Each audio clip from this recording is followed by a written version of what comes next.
What if the galaxy you thought you knew was built on secrets, hidden hands, and conspiracies whispered through the Force?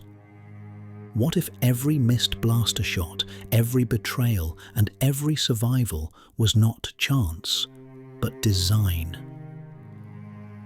Welcome to Game of Lore. Tonight we set out on a journey into 30 of the strangest, most haunting conspiracies hidden within Star Wars. For the next 3 hours, we'll follow the threads of mystery, quiet theories, and forgotten stories that may change the way you see the saga forever. This is a space for reflection, for curiosity, and perhaps for rest. So settle in, let the galaxy unfold around you, and allow these stories to guide you into the quiet. If you find yourself enjoying these videos, feel free to leave a like and subscribe so you'll always know when new stories arrive. And if you'd like to support the channel more directly, you'll find a Buy Me a Coffee link in the description below. But most of all, I'd love for you to be part of the conversation. Tell me in the comments where you're listening from and what time it is where you are right now. It's always amazing to see how far across the galaxy these stories reach. The Darth Jar Jar Master Plan.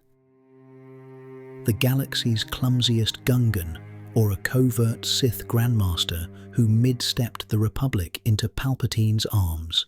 To many, Jar Jar Binks is nothing more than a symbol of slapstick gone too far, a walking punchline in one of cinema's most beloved universes.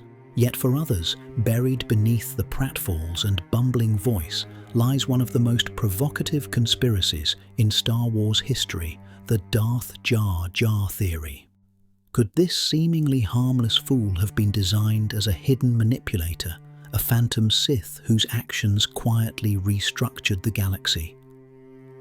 To explore this, we need to trace his unlikely path through politics, survival, and even combat, and ask whether George Lucas's original story might have contained a darker revelation that was later abandoned. Jar Jar enters the saga in The Phantom Menace as an exile, clumsy and cowardly, living on the fringes of Gungan society. His first impression is simple. He's meant to be comic relief in a story of trade disputes and looming Sith threats. Yet, almost immediately, his narrative trajectory diverges from that of a typical side character. Through the intervention of Qui-Gon Jinn, Jar Jar is thrust into the center of galactic events, joining the Jedi on their journey to Naboo and then to Coruscant.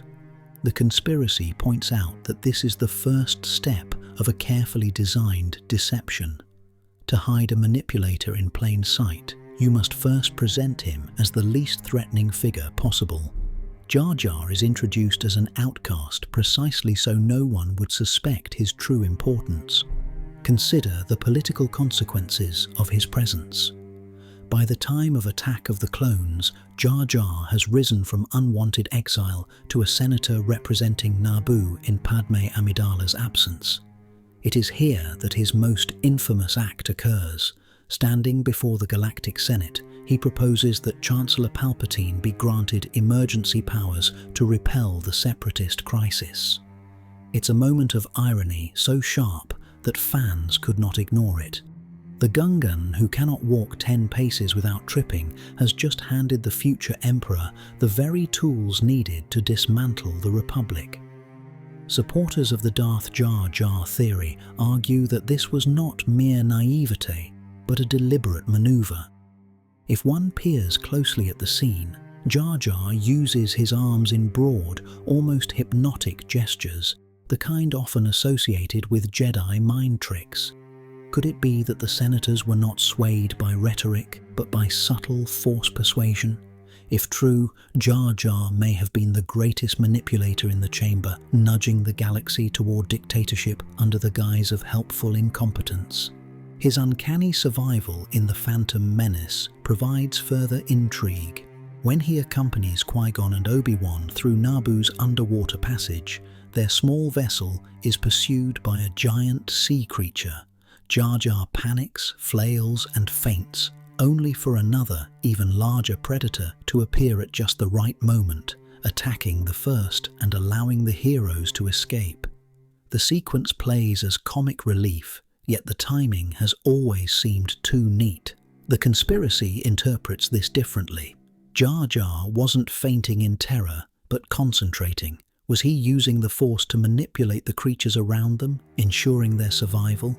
His unconscious lip-smacking afterward, as though satisfied by the outcome, is reinterpreted not as silly comic relief, but as the smirk of a puppet master pleased with his performance. The Gungan's physicality also raises questions. He fights in a manner reminiscent of drunken boxing, a martial art that disguises control with chaos. In the Battle of Naboo, Jar Jar stumbles across the battlefield, tripping into enemy droids, accidentally releasing energy balls, and somehow surviving the carnage without so much as a scratch. To the eye, it looks like dumb luck, but to a conspiratorial lens, this is textbook deception. A drunken boxing fighter allows opponents to underestimate them, hiding intent behind staggering movements, only to strike with uncanny precision when needed.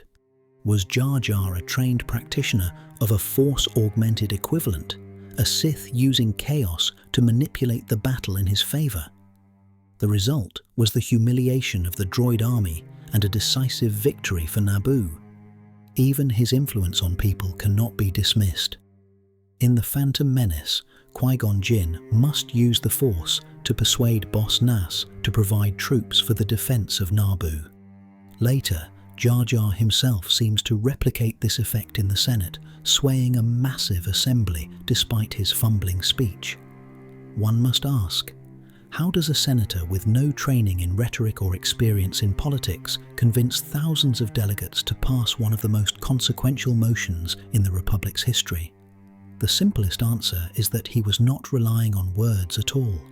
Like Palpatine, he may have been bending minds with the Force, applying subtle manipulations beneath the surface. The theory gains further weight from creator commentary. George Lucas once hinted that Jar Jar was originally meant to play a larger role in the prequels than what eventually made it to screen. In interviews, Lucas has admitted to listening to fan reception during production, and Jar Jar's overwhelmingly negative response after The Phantom Menace was impossible to ignore.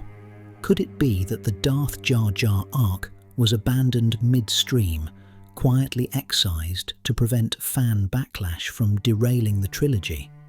Supporters note that Lucas has a history of planting long-term payoffs, such as Palpatine's rise foreshadowed decades earlier.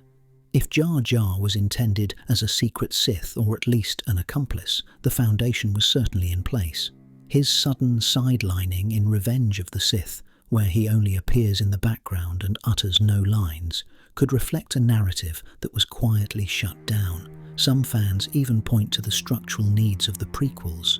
Palpatine is a master manipulator, but even he could not be everywhere at once. He needed pawns inside Naboo, in the Senate, and on the battlefield to smooth his rise. Jar Jar's trajectory fulfills these needs too perfectly to be dismissed as coincidence. From exile to senator, from accidental general to the man who delivered emergency powers, his story mirrors that of a covert operative hidden in plain sight. His comic exterior provided the perfect disguise, shielding him from suspicion while he executed precise steps that advanced the Sith agenda. The possibility that Jar Jar's antics were not random but calculated also reframes our perception of the Jedi. They too underestimated him, dismissing his presence as irrelevant or humorous.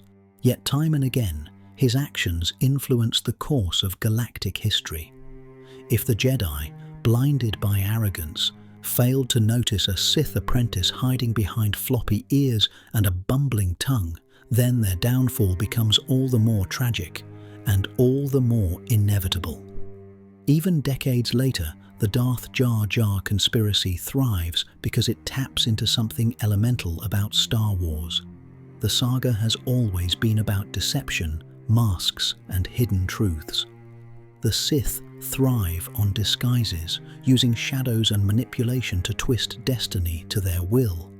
What better cover than the galaxy's biggest fool, a clown no one could take seriously? If the theory is correct, then Jar Jar Binks is not only one of the most important figures in Star Wars history, but also one of its most sinister. The laughable fool becomes the ultimate trickster, a dark jester who danced the galaxy into Palpatine's waiting hands. Did Palpatine steal Padmé's life? Padmé Amidala's death in Revenge of the Sith has always carried with it a strange, almost uncomfortable mystery. She is shown to be in perfect health after giving birth to Luke and Leia, yet the medical droids claim she has simply lost the will to live. For many fans, this explanation never felt satisfying.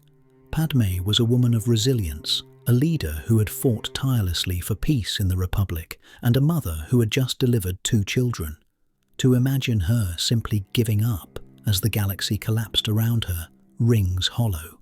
This gap in logic has fueled one of the most enduring conspiracies in Star Wars lore, that her life was not lost to despair, but deliberately taken, stolen by Darth Sidious himself. The timing is what first draws attention. At the very moment Padmé fades away on Polis Massa, Anakin Skywalker is being reconstructed on Coruscant, his burned body fitted with cybernetics, his breath tied to the rasp of a new machine lung. The two events are shown in parallel, cutting back and forth between Padmé's weakening pulse and Anakin's awakening as Darth Vader. It feels too precise, too symmetrical to be coincidence. Could Sidious have orchestrated this transition, draining Padmé's life force and channeling it into his apprentice, ensuring Vader's survival while binding Anakin's pain forever to the Emperor's will? The conspiracy gains weight when viewed through the lens of Sith teachings. In Revenge of the Sith, Palpatine tells Anakin the story of Darth Plagueis the Wise, a Sith Lord who had learned to manipulate the Force to influence life and death. Though framed as a tale, it is also a lure. Palpatine dangles the possibility of saving Padmé as bait, tempting Anakin to the dark side. If this ability truly existed, and if Palpatine himself had mastered it, then Padmé's sudden demise becomes far less mysterious.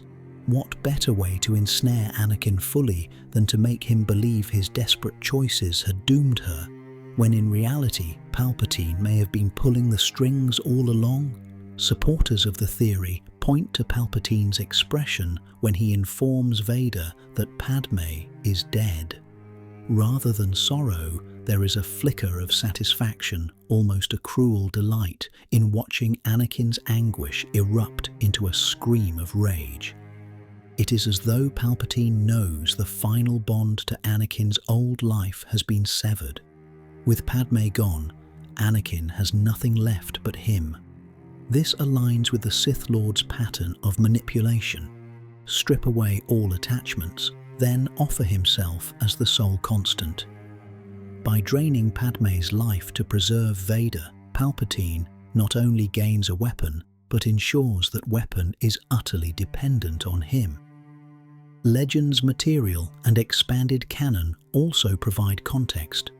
Sith Lords like Darth Nihilus were capable of consuming the life force of entire populations, feeding on their vitality to sustain themselves. The idea of stealing life energy is not foreign to Star Wars lore. It is a recognized and deeply feared expression of the dark side. Even in canon, the Night Sisters of Dathomir use similar rituals, siphoning energy for their spells. Palpatine, ever the collector of forbidden knowledge, could easily have accessed or adapted such techniques. If he could drain a world, why not a single dying mother at the exact moment his apprentice required rebirth? The tragedy deepens when considering what this means for Anakin's arc. His descent into the dark side is driven by the desire to save Padmé from death. He pledges himself to Sidious for this very promise. If Palpatine is the one who ultimately takes her life, then Anakin's turn is revealed as the cruelest of traps. In trying to save her, he seals her doom. His survival as Vader becomes directly linked to her death, making his very existence a daily reminder of his failure. It is not simply that Anakin lost Padme, it is that her life may have been consumed to fuel the monster he became. On-screen cues, subtle though they may be, reinforce this interpretation. When Anakin is placed in the black armor, the music swells in dread while Padme slips away. The editing binds their fates together, as if her last breath is the price for his first as Vader.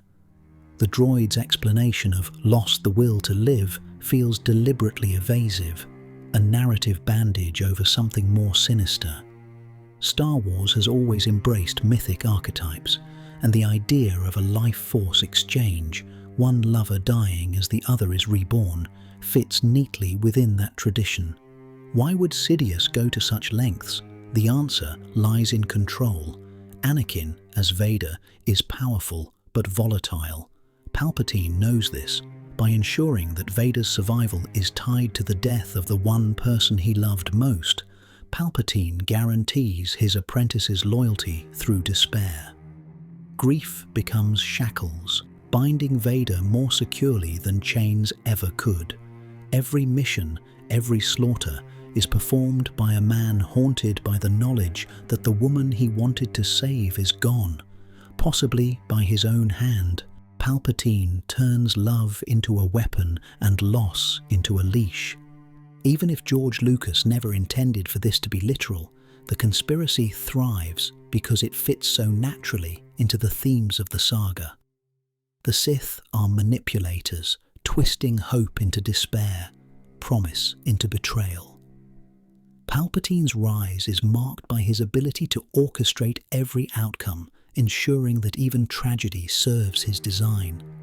Padme's death, framed as a vague medical mystery, invites speculation precisely because it feels unfinished. In the silence left by the droid's explanation, fans found a darker possibility, that she was not lost to grief, but stolen by the hand of the very man who promised to save her. And so, Padme Amidala's passing lingers as one of Star Wars' most haunting conspiracies. Was she a victim of her own broken heart, or the final sacrifice demanded by the dark side to create Darth Vader? The evidence is circumstantial, but compelling. In the quiet symmetry of her death and his rebirth, in the shadows of Sith lore about unnatural powers, and in the cruel glint in Palpatine's eye, the pieces align into a chilling possibility. The tragedy of Anakin Skywalker may not simply be that he failed to save Padme, but that he was tricked into delivering her life into the hands of his master. Mace Windu, dead or disappeared. Falls in Star Wars rarely mean the end. In a galaxy where Sith Lords return from reactor shafts, Jedi leap across impossible chasms, and Sith apprentices survive dismemberment, the question of Mace Windu's fate after his fateful duel with Darth Sidious has become one of the most persistent conspiracies in the fandom. We last see him blasted out of a Coruscant skyscraper, his hand severed, his body flung into the neon abyss by a torrent of Force lightning. The film cuts away, and the story of revenge of the Sith surges forward. But for many, the absence of a body, combined with the precedent of miraculous survivals, leaves an opening. Did Mace Windu truly perish that night, or did he vanish into exile, scarred but alive? To explore this possibility, we first consider the nature of the fall itself. Coruscant is a city planet, its surface covered by towers and platforms that reach upward for kilometers. A fall from Palpatine's office is catastrophic, but not necessarily final. We know from Luke Skywalker in The Empire Strikes Back that a Jedi can slow descent with the Force, redirecting momentum until it becomes survivable. We've seen Darth Maul cut in half and dropped into a reactor shaft, not only endure but return to prominence. Even Emperor Palpatine himself, hurled into the Death Star's core in Return of the Jedi, managed to survive, albeit through dark science and cloning. If others can defy such ends, why not Mace Windu, one of the Order's most formidable warriors? The argument for his survival rests on three pillars: his skill, his will, and the gaps in the canon timeline. As a master of Varpad, the most dangerous lightsaber form, Windu was no stranger to channeling both light and darkness within himself. His combat style drew strength from peril, turning his opponent's ferocity back upon them. This suggests an extraordinary mastery of the Force, not just in combat, but in control of his own energy and resilience. Even with his hand severed and body racked with lightning, Windu's reflexes and training might have been enough to cushion a fall, directing him into lower levels of Coruscant, where survival was possible. But what then? Why does no record exist of him afterward? The answer may lie in shame, injury, or strategy. If Windu lived, he would have awakened into a nightmare, the Jedi Order destroyed, the Republic transformed into the Empire, and himself publicly branded as a traitor who attempted to assassinate the Chancellor. To emerge publicly would have been suicide. Like Yoda and Obi-Wan, Windu may have recognized that survival required silence. Unlike them, however, he carried deep scars, physical from the lightning and amputation, and spiritual from the betrayal of Anakin Skywalker. His survival would not be marked by quiet stewardship, but by exile and a haunted drive for revenge. The conspiracy thrives because the canon leaves ample space. There is no official confirmation of his death beyond what is seen on screen. The Jedi who survived Order 66 are scattered and numerous, from Obi-Wan and Yoda to lesser-known figures like Kanan Jarrus or Quinlan Vos. Why not Mace Windu? Some point to the fact that Samuel L. Jackson himself has championed the idea, saying outright that Windu could have survived and that he'd love to reprise the role. While not canon, creator commentary often fuels speculation, and fans have embraced the notion that Windu, scarred and in hiding, could reappear in later stories. What would that story look like? Some imagine Windu retreating into the underworld of Coruscant, blending with the city's lowest levels, his purple lightsaber hidden away, his presence cloaked in the Force. Others envision him wandering the Outer Rim, perhaps even encountering survivors like Ahsoka Tano. There is even a darker possibility, a Windu consumed by bitterness, stripped of the Jedi Order's certainty, living more as a Ronin than a knight. His survival would mirror Maul's, driven less by purpose and more by the stubborn refusal to yield.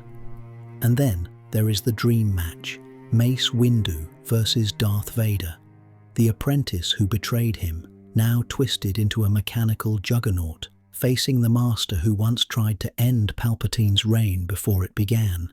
Their clash would be heavy with irony. Vader is proof that Windu was right. Palpatine was too dangerous to be left alive, and Anakin too unstable to trust. But Vader also embodies Windu's failure, a reminder that his judgment that night set the final collapse into motion. A confrontation would not just be physical, it would be the settling of spiritual debts.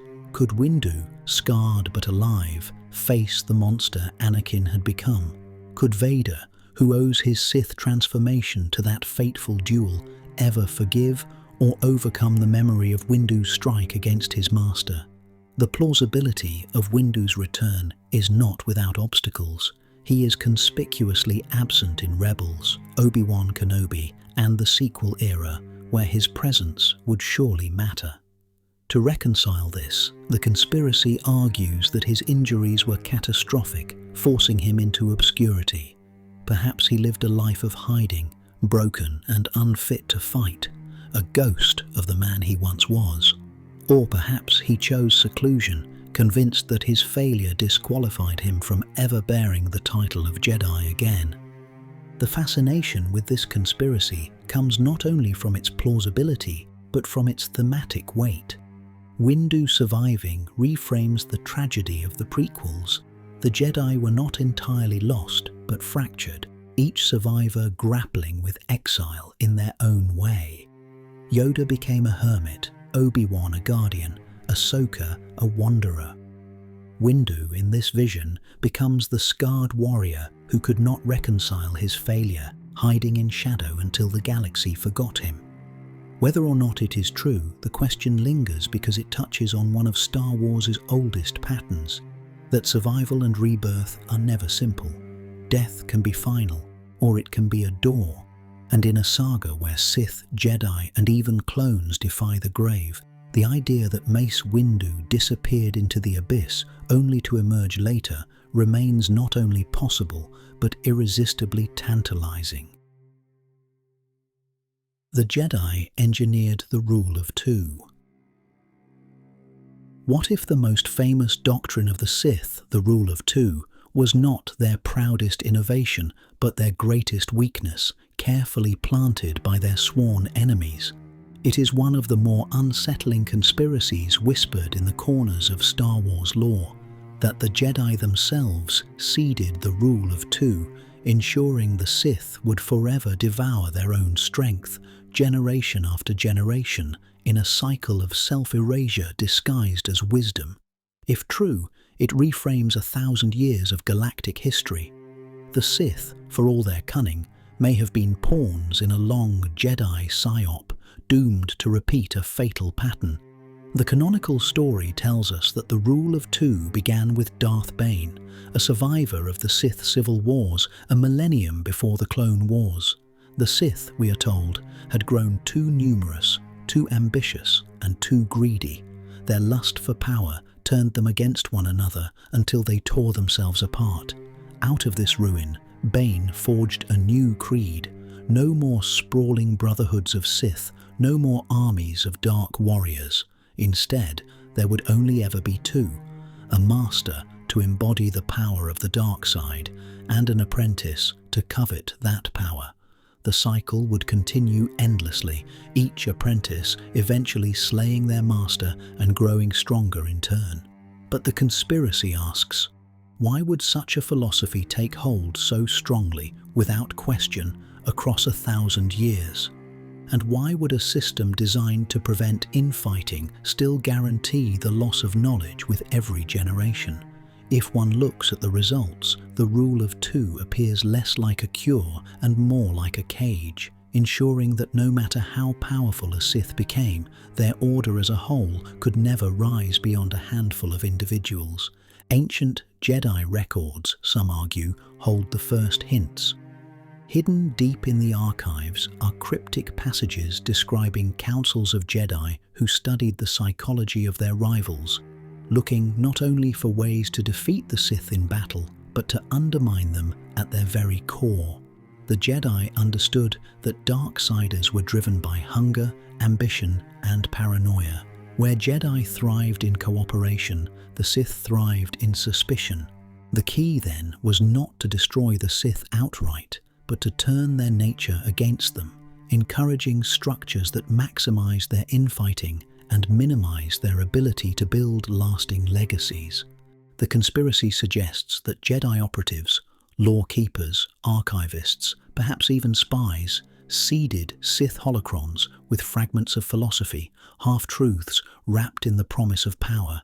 These texts glorified the idea of concentrated strength, that two Dark Lords could embody more potency than 100 lesser Sith. To an ambitious survivor like Darth Bane, such a revelation would have seemed irresistible. What he thought was his discovery may, in fact, have been bait left behind by the Jedi, waiting for the right Sith to embrace it. The brilliance of this plan lies in its subtlety. The rule of two ensures that every time an apprentice rises by killing their master, irreplaceable knowledge is lost. Sith secrets, techniques, and discoveries perish with each murdered mentor.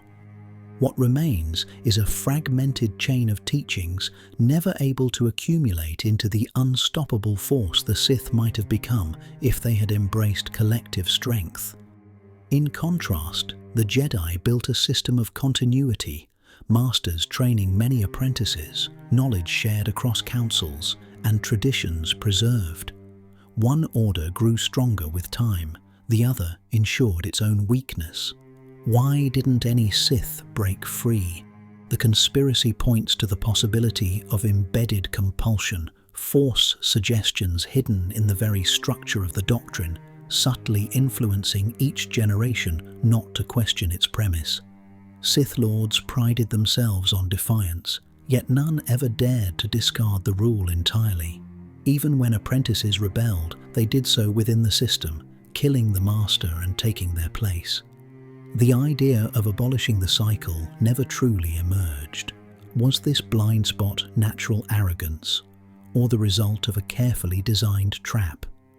The rule of two also served another purpose. It kept the Sith hidden. With only two Dark Lords at a time, the Jedi could believe themselves victorious, dismissing rumors of survival as scattered shadows. This allowed the Sith to fester in secrecy, but never at a scale that threatened the galaxy until Palpatine's final maneuver.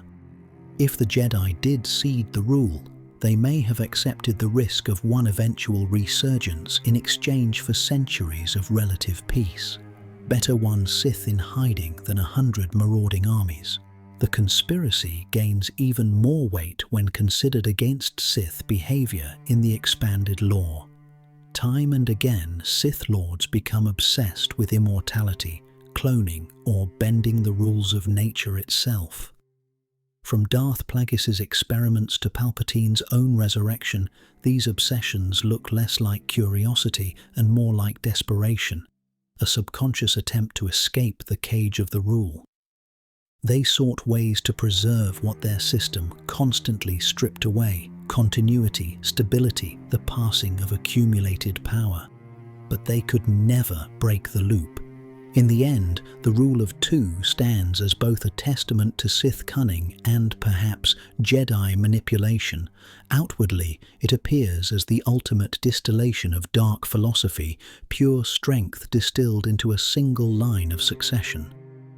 But looked at through conspiratorial eyes, it becomes something else entirely. A poison pill planted in Sith tradition that guaranteed their eventual stagnation. The Jedi may not have defeated the Sith in open war, but by shaping their enemies' own beliefs, they may have ensured that the Sith could never truly win. Luke and Vader, a hidden father-son dyad. The sequel trilogy introduced the concept of a Force dyad, an almost mythic bond between two beings, rare and powerful, where each mirrored and amplified the other's presence across space. Rey and Kylo Ren embodied this explicitly, sharing visions, strength, and even the ability to pass physical objects between them. But what if this phenomenon did not begin with them? What if the first true dyad in Star Wars was not in the sequels at all, but hidden in the relationship between Luke Skywalker and his father, Darth Vader? This conspiracy suggests that Luke and Vader were linked long before their fateful confrontations, not simply through bloodline, but through a deeper current of the Force itself.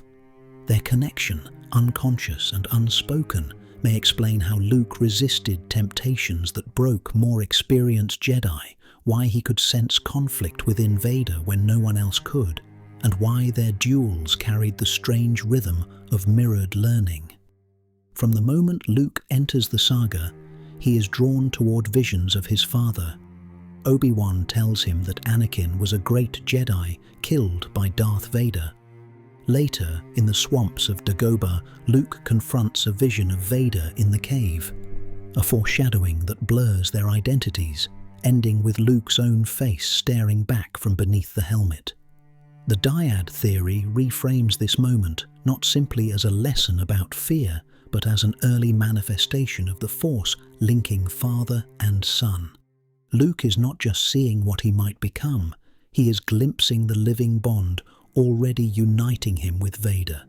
The duels themselves offer subtle evidence. On Cloud City in The Empire Strikes Back, Vader clearly holds back. His strikes are measured, his posture almost instructional. He wounds Luke but does not kill him, urging him instead to join him. More intriguing is Luke's growth during the fight. Though relatively untrained, Luke anticipates moves, counters blows, and adapts with surprising speed.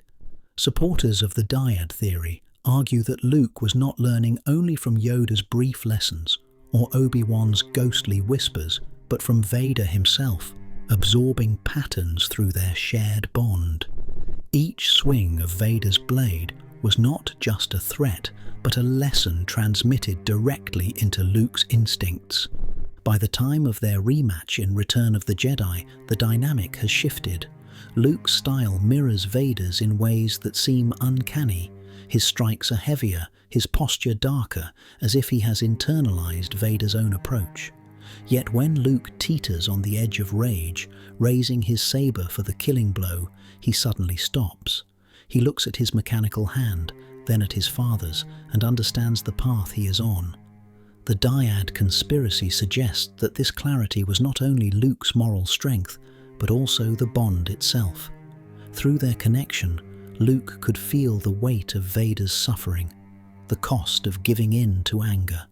What others read as Luke's compassion, the theory reframes as a transmission of lived experience across their link. This would explain Luke's most unique trait, his ability to sense the good still within Vader. Obi-Wan saw only a machine of evil.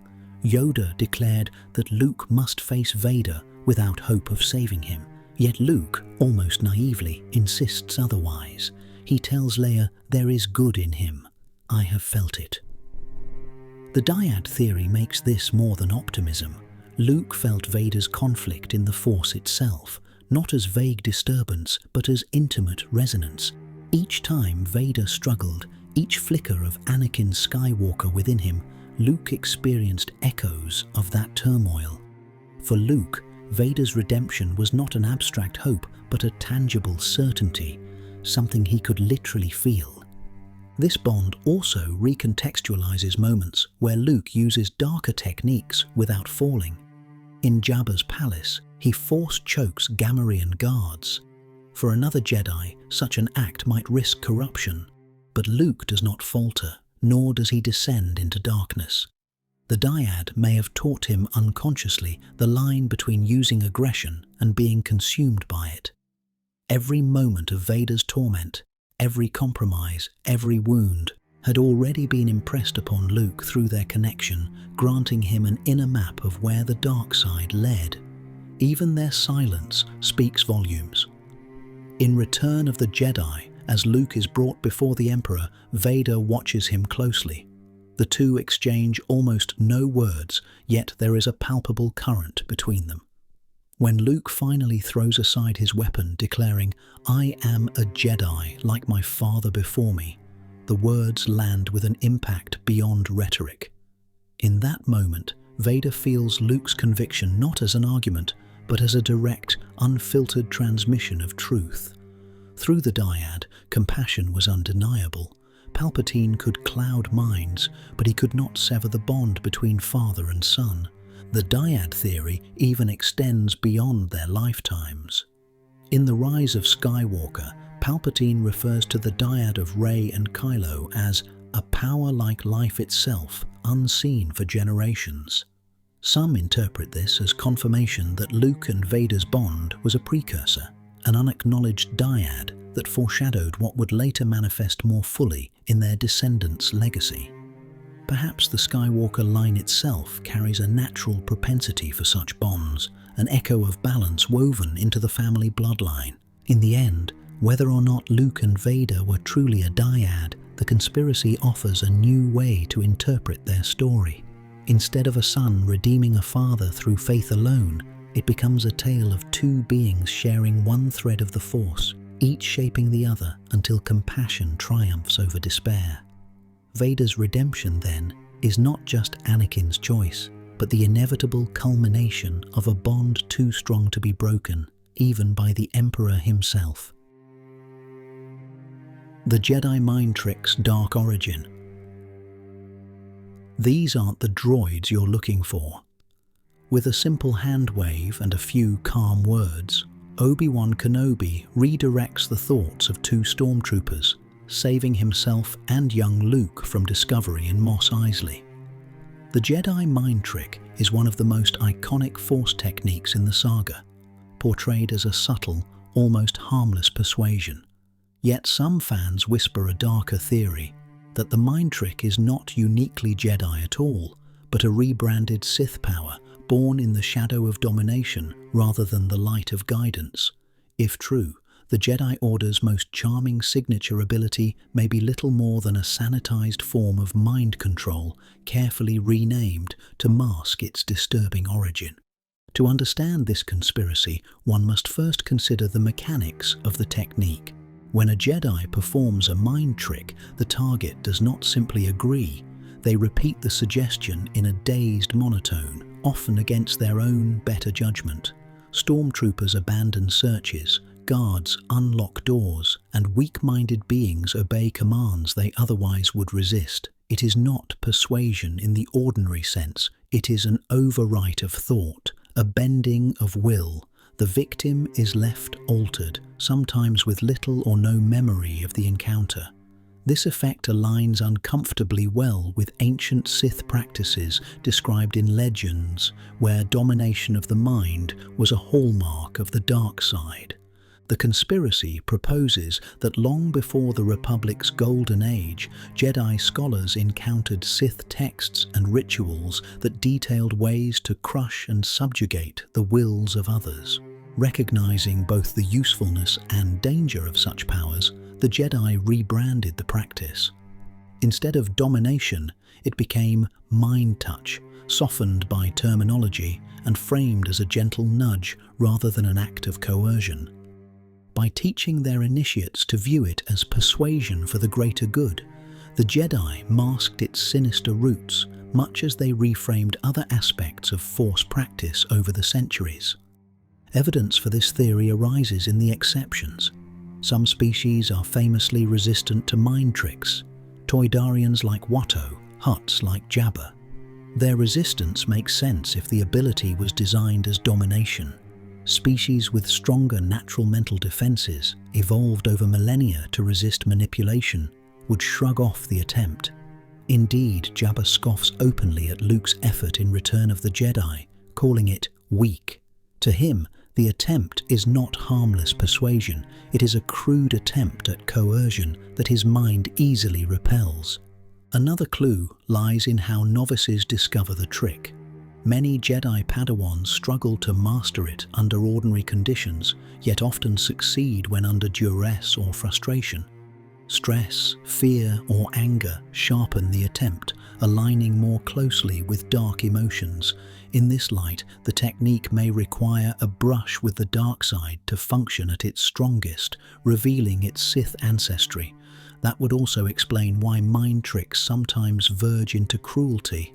On Geonosis, for example, Jedi use Force persuasion not just to distract guards, but to pry secrets from captives. The line between gentle suggestion and invasive domination is paper thin. The ethical question becomes the most damning. Jedi claim to use the technique only when necessary, but how different is it from outright manipulation? The stormtroopers who let Obi-Wan pass did not choose to be lenient. They were compelled. In essence, their free will was erased in that moment. For an order that prized freedom and harmony, this seems a glaring contradiction. If the mind trick truly stemmed from Sith practices, then the Jedi's decision to incorporate it at all was an act of compromise, one they justified by shifting the language around it. It's not control, they would insist, it's guidance. But the effect remains the same. Another being's autonomy is overridden. The conspiracy also frames the handwave gesture as a vestige of its dark roots. In Sith texts, ritualized movements often focused and directed energy for domination. The Jedi simplified these gestures, presenting them as focusing techniques for Padawans. Yet the echo remains. The wave is not just for show, it channels intent, amplifying the mental push that breaks into another's mind. When multiple Jedi combine their powers, the effect becomes overwhelming, resembling more an assault than persuasion. One can find records in both canon and legends where groups of Jedi attempted joint persuasion, causing the victim visible pain. Such instances pull the mask away, revealing the technique for what it may truly be. Critics of the conspiracy argue that if the mind trick were truly Sith in origin, it would corrupt its users. Yet perhaps it does, subtly. Every time a Jedi leans on this tool, they reinforce the idea that the ends justify the means, that bending another's will is acceptable when cloaked in noble purpose. Over centuries, this quiet erosion of ethical boundaries may have contributed to the Order's arrogance and moral blindness. They preached freedom but practiced coercion, never admitting the contradiction. From this angle, the mind trick becomes a symbol of the Jedi's greatest flaw. They believed themselves immune to corruption, yet they relied on a technique that may have been born in darkness. They cloaked it in euphemism, turned domination into persuasion, and taught generations to see it as harmless. But the scars of its origin linger. Its failures, its resistance by Toydarians and Hutts, its reliance on heightened emotion, its capacity for cruelty, reveal cracks in the Jedi's narrative. In the end, whether or not the mind trick truly came from the Sith, the conspiracy persists because it exposes the uneasy truth at the heart of the Jedi Order. Power, even wielded with restraint, always tempts. A simple hand wave can change a life, alter a choice, strip a mind of resistance. Perhaps it was never as gentle as the Jedi claimed. Perhaps, from the beginning, it was always a shadow art dressed in the robes of light. Yoda's real mission on Dagobah. When Luke Skywalker finds Yoda on Dagobah in The Empire Strikes Back, the explanation seems simple. The Jedi Grand Master, survivor of the Purge, has retreated to a remote and swampy world to hide from Imperial eyes. A hermit in exile, waiting for the next generation. But to some, this story is far too neat. Dagobah is no ordinary backwater planet. Its dark side cave, where Luke confronts a vision of Vader, suggests a deeper significance. What if Yoda wasn't just hiding? What if his true mission on Dagobah was containment, maintaining a lifelong ritual to bind a growing wound in the Force itself? The cave is the central clue. Canon describes it as a verge of the Force, a place where darkness pools unnaturally, where illusions become tangible. Such sites appear elsewhere in Star Wars, the Sith Shrine beneath the Jedi Temple on Coruscant, or the vergence in the Force that surrounded young Anakin's conception on Tatooine. They are nexuses, scars where the veil between light and dark grows thin. Dagobah's cave stands out because of its strength. Luke's vision there is not a mere dream, but an encounter so visceral that it nearly breaks him. Why would Yoda, of all places, choose to settle here? The conspiracy argues that he did not choose Dagobah for concealment, but because he was compelled. Yoda knew the cave was dangerous, its wound in the Force capable of expanding unchecked, if not balanced by light. His hut, his meditations, even his physical placement on the swampy moon were all part of a ritual lattice designed to contain that spreading darkness. In this light, Yoda's exile becomes something more, a cosmic guardianship, the Jedi Grand Master devoting his final decades to holding back a storm. Geography provides subtle evidence. Yoda's hut is not far from the cave, situated in a precise alignment relative to the swamp's flow. Theories suggest that his dwelling marks a node in a containment pattern, like a keystone placed to steady, unstable ground. Jedi have long used architecture to influence the Force, temples aligned to stars, shrines positioned over vergences. On Dagobah, Yoda had no temple but his own mastery. His presence, his meditation, and his constant nearness to the cave acted as the counterweight, a living seal upon the wound. Fans often point to the X-Wing scene for further support. When Luke tries and fails to lift his starfighter, the swamp seethes and ripples as though reacting to his doubt. When Yoda raises it effortlessly, the surge is greater. The water foams, the trees quake, the ground vibrates. The swamp seems to feel the exertion.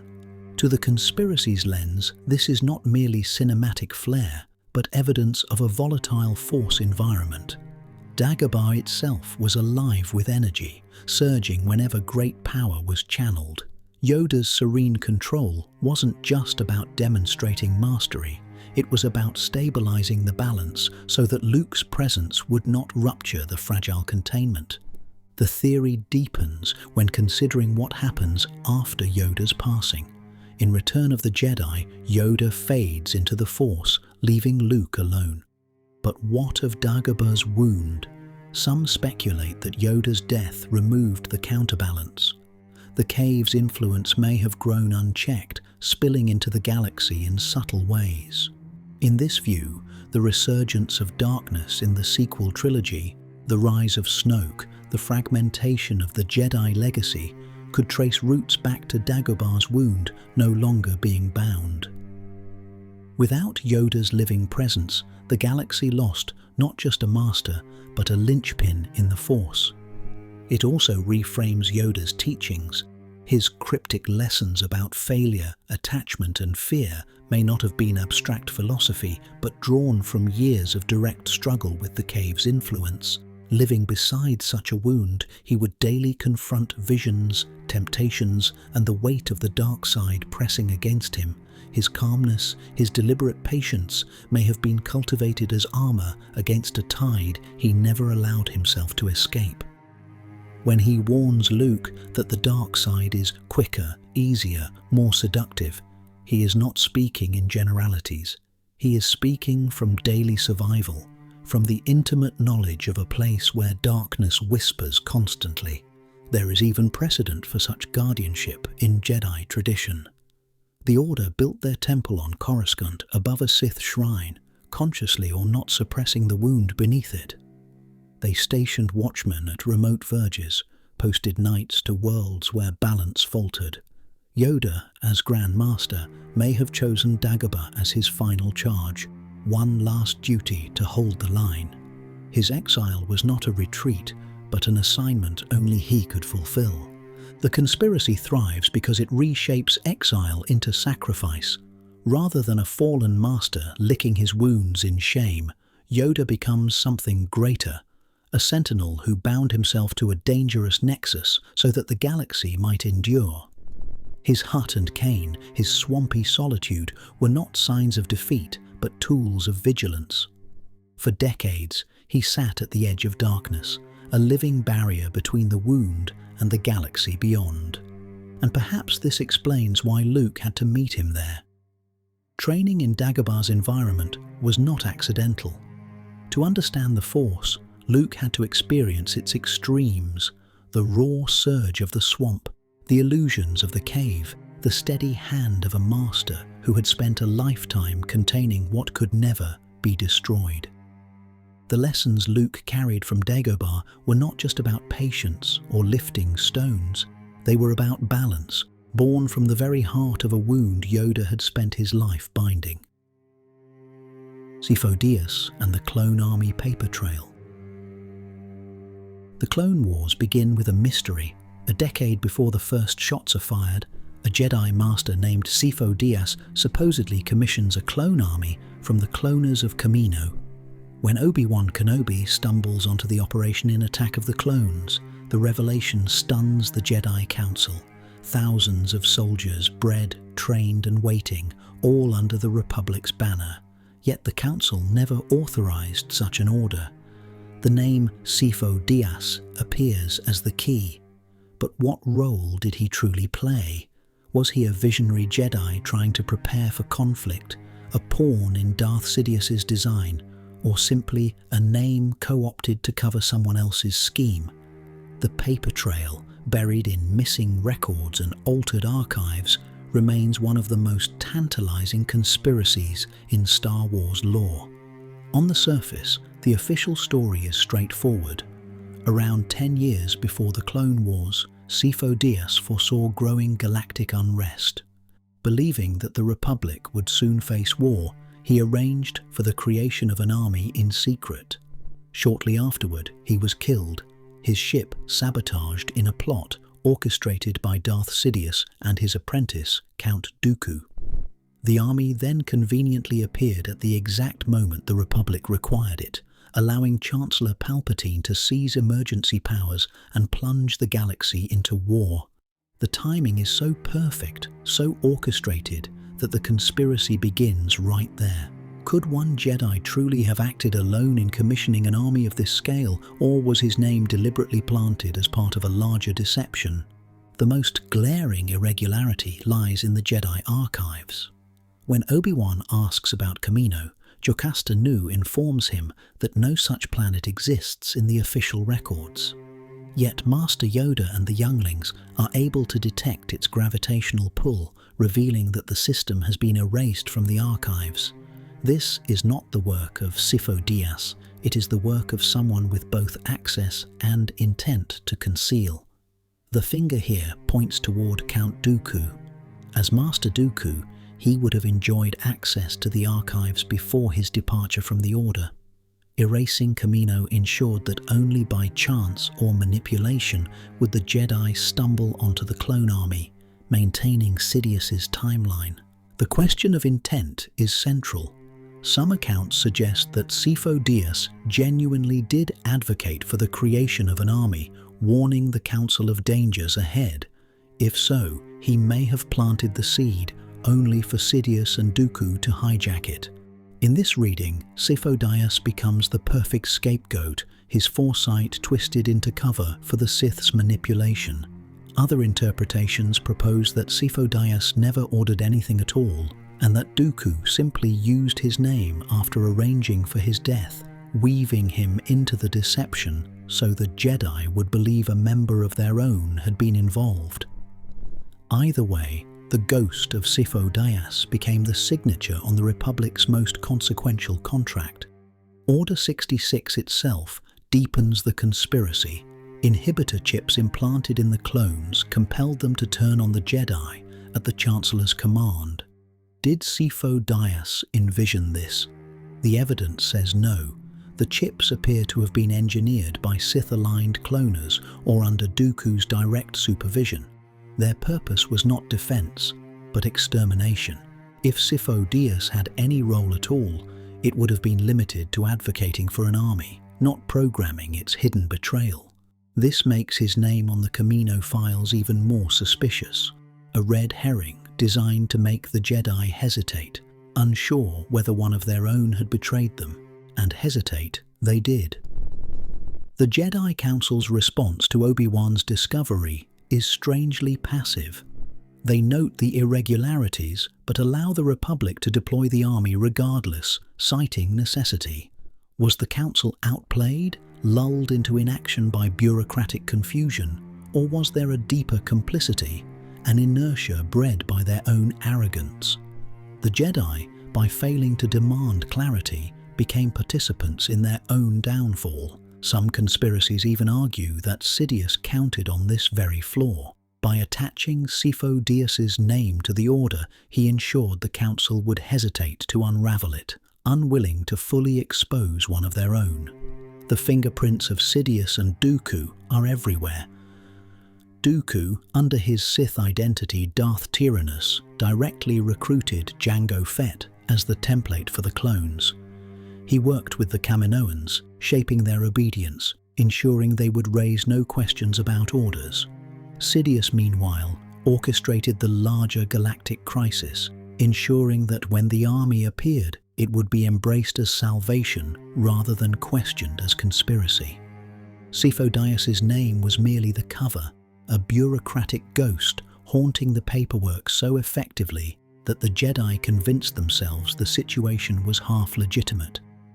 This manipulation of records and archives resonates with a recurring Star Wars theme: the fragility of truth when information can be altered. A single deleted file in the Jedi archives erases an entire world from memory. A single name on a contract allows an army to be raised in secret. By the time the Jedi realized the trap, it was too late. The clones were already embedded in the Republic, loyal to their commanders, ready to turn at a single order. Whether Sifo-Dyas was an unwitting visionary or merely a mask, the result was the same. The Jedi were handed the instrument of their own destruction. Palpatine's genius lay not just in military power, but in bureaucratic sleight of hand, hiding the galaxy's greatest conspiracy in plain sight: a missing record, a dead Jedi's name, and an army too convenient to question. These were the ingredients of the fall of the Republic. The paper trail leads everywhere and nowhere, a tangle of half-truths erased and rewritten. Sifo-Dyas remains a ghost in the archives, a figure whose intentions may have been noble or non-existent. What is certain is that his name became the mask behind which Sidious and Dooku reshaped the galaxy. Whether he was seer, pawn, or phantom, his shadow stretches over every battle of the Clone Wars and every tragedy that followed. Inhibitor chips, programming versus personhood. Order 66 is one of the darkest chapters in galactic history. In a single moment, the Jedi, generals, allies, even friends, were betrayed by the clone troopers they had fought beside for years. The clones turned with chilling precision, cutting down their commanders without hesitation. At first glance, the explanation seems simple. The inhibitor chips implanted during their creation made them obey. But the deeper one looks, the less straightforward it becomes. Was Order 66 truly mind control? Or was it something subtler, targeting perception itself, shaping how clones saw their Jedi, twisting loyalty into obedience, leaving just enough self-awareness to make the act all the more tragic? The Kaminoans described the inhibitor chips as a safeguard, ensuring absolute obedience to Republic command. But when Fives uncovered the truth in the Clone Wars, it became clear that the chips were far more specific. They contained a contingency order, hidden even from the clones themselves, that identified Jedi as traitors to the Republic. When activated, the clones did not simply receive an order, they experienced a shift in how they perceived reality. The Jedi became enemies, their duty became execution. This was not the erasure of free will in the rawest sense. The clones still fought with tactics, still chose cover and targets, still felt emotions. What was altered was their framework of truth: who was ally, who was foe. This subtlety explains why some clones could resist.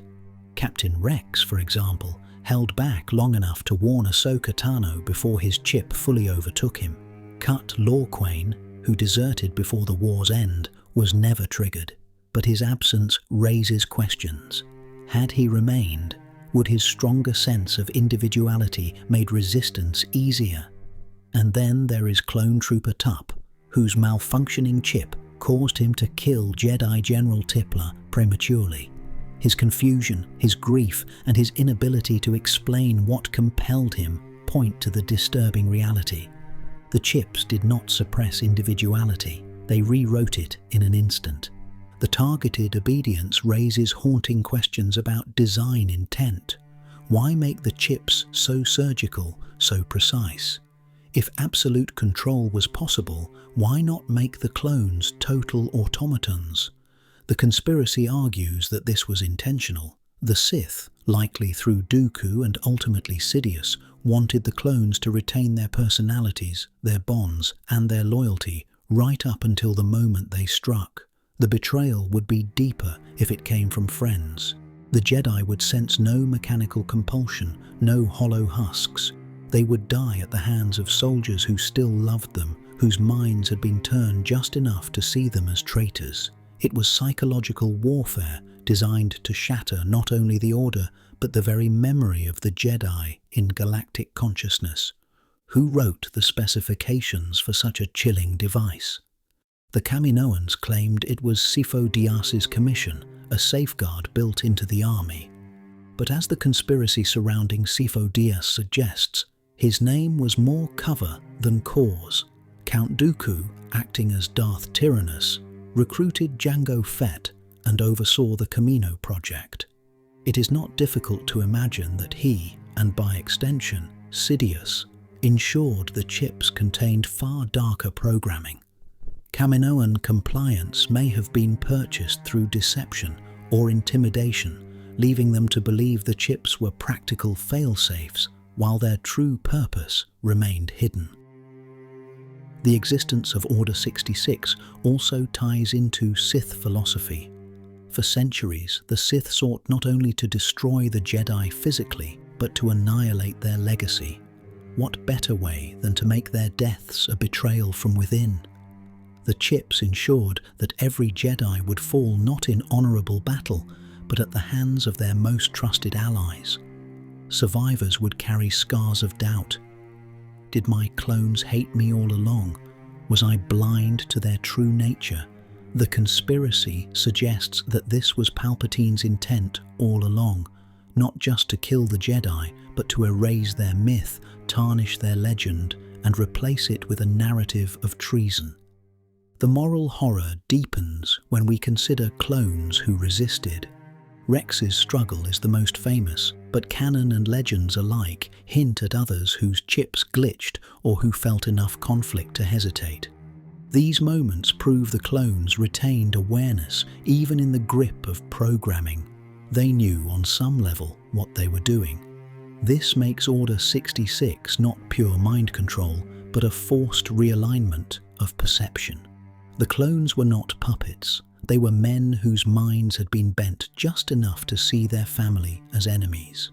Their grief afterward, often buried or repressed, is evidence of this half-choice, half-compulsion state. The conspiracy thrives because it blurs the line between programming and personhood. If the clones were fully controlled, their guilt would vanish. If they acted of pure free will, their betrayal would be absolute. But the truth seems to lie in between. The chips altered reality just enough to weaponize their loyalty. They fought with skill, with feeling, with the very camaraderie the Jedi had fostered, turned against the ones who raised them. In this light, the greatest cruelty of the inhibitor chips was not that they erased the clones' humanity, but that they preserved it, twisting it into the instrument of the Jedi's destruction. And so the paper trail grows darker. Who wrote the biochip spec? Was it Caminoan science guided by Sith whispers, or was it Sidious himself, shaping the army molecule by molecule from the start? Whoever it was understood one thing with chilling clarity, that betrayal cuts deepest when it comes from the hands of those you trust most. Order 66 was not just an execution, it was the transformation of brotherhood into murder, loyalty into treason, personhood into programming. A conspiracy written not in secret orders alone, but in the very minds of the soldiers bred to serve. R2-D2, the Quiet Puppet Master. In a galaxy teeming with Jedi warriors, Sith lords, and scheming politicians, it is easy to overlook a squat astromech droid with a penchant for beeping, whistling, and plugging into computer ports. Yet when one traces the flow of galactic history, a curious pattern emerges. R2-D2 is always there. He is present at nearly every turning point of the saga, from Naboo to the Death Star, from Mustafar to Endor. And unlike nearly every other droid in the galaxy, his memory was never wiped. This simple fact transforms coincidence into conspiracy. Was R2-D2 more than a loyal companion? Was he, in truth, a quiet puppet master, a covert strategist nudging the fate of the galaxy from the shadows? Consider first the anomaly of his memory. Protocol droids like C-3PO are wiped regularly, sometimes after only a few years, to prevent the buildup of quirks and dangerous knowledge. Yet R2, for reasons never fully explained, was exempt. Through the entire span of the prequels and originals, he retained everything. The secret dealings on Naboo, the truth of Anakin's fall, the formation of the Empire, and the hidden identities of Luke and Leia. He carried knowledge that could have toppled Palpatine's regime or exposed Vader's identity long before Endor. Yet he never spoke, at least not in ways humans understood. To the galaxy, his whistles were endearing. To those who listened closely, perhaps they were directives. R2's interventions begin early. In The Phantom Menace, when Queen Amidala's ship is crippled during escape, R2 alone repairs the shields, saving the Queen and her Jedi escorts. Without him, Naboo would have fallen without resistance, Palpatine's ascension delayed or altered. Later, in Attack of the Clones, R2 manages to ferry Padme into battle at Geonosis, activating her restraints at just the right moment to free her. In Revenge of the Sith, his resourcefulness saves Anakin and Obi-Wan aboard the Invisible Hand. These are not minor moments. They are linchpins where his actions directly preserve central figures of the saga. The pattern intensifies in the original trilogy. R2 is the one who carries Leia's message to Obi-Wan, catalyzing Luke's journey. He hacks into the Death Star to disable the garbage compactor, saving the heroes from a grisly end. He repairs Luke's X-Wing mid-flight during the Battle of Yavin, enabling the shot that destroys the Death Star. He accompanies Luke to Dagobah, to Cloud City, and back to Jabba's palace, where he delivers Luke's lightsaber at the perfect moment to turn a death sentence into a stunning victory. Again and again, R2 does not simply assist, he acts at moments where the fate of the rebellion hinges. The conspiracy asks, are these lucky interventions really luck? Or was R2 acting on a long-term directive, quietly shepherding the Skywalker family and the rebellion toward victory? His immunity from memory wipes suggests design. Was he programmed by the Naboo royal engineers to protect Amidala's line at all costs? Did Bail Organa or Mon Mothma know of his intact memory and quietly trust him with tasks far beyond that of an ordinary astromech? His proximity to Leia, in particular, suggests that he may have carried knowledge of her parentage even before she did, influencing his loyalty to her cause. There are hints of rebel-adjacent intel work as well. R2's ability to interface with Imperial systems is uncanny, as though he always knows where to look. He shuts down security doors, locates detention levels, and extracts schematics with improbable ease. Could this be more than droid competence? Some theorists propose that R2 was in direct communication with rebel intelligence networks, transmitting stolen data while feigning ignorance to his companions. His beeps and whistles may have been a mask, a language only other droids or carefully chosen allies could truly decode. What makes the conspiracy so compelling is how little the characters ever question it. The heroes treat R2 as loyal, quirky, and indispensable, yet never ask how or why he always happens to be in the right place at the right time. Obi-Wan never acknowledges that the droid beside Luke once served Anakin. Yoda never comments on his presence on Dagobah, though surely he recognizes him. It is as if everyone has agreed not to speak of it, letting R2 operate in plain sight. This silence itself becomes suspicious. Was it respect for a deeper mission, or denial of a truth too strange to confront? That the galaxy's destiny might have been guided by a droid all along. From a certain point of view, R2-D2 is the most dangerous kind of conspirator, one who is invisible because he is underestimated.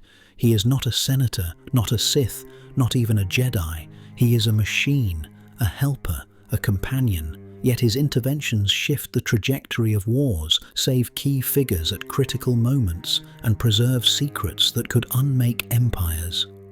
Whether by design or by extraordinary coincidence, he emerges not just as a participant, but as a quiet architect of the saga.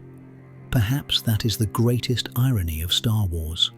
While Sith Lords scheme and Jedi duel, while generals move fleets and politicians plot, the fate of the galaxy may have rested in the motivators and memory banks of one small astromech.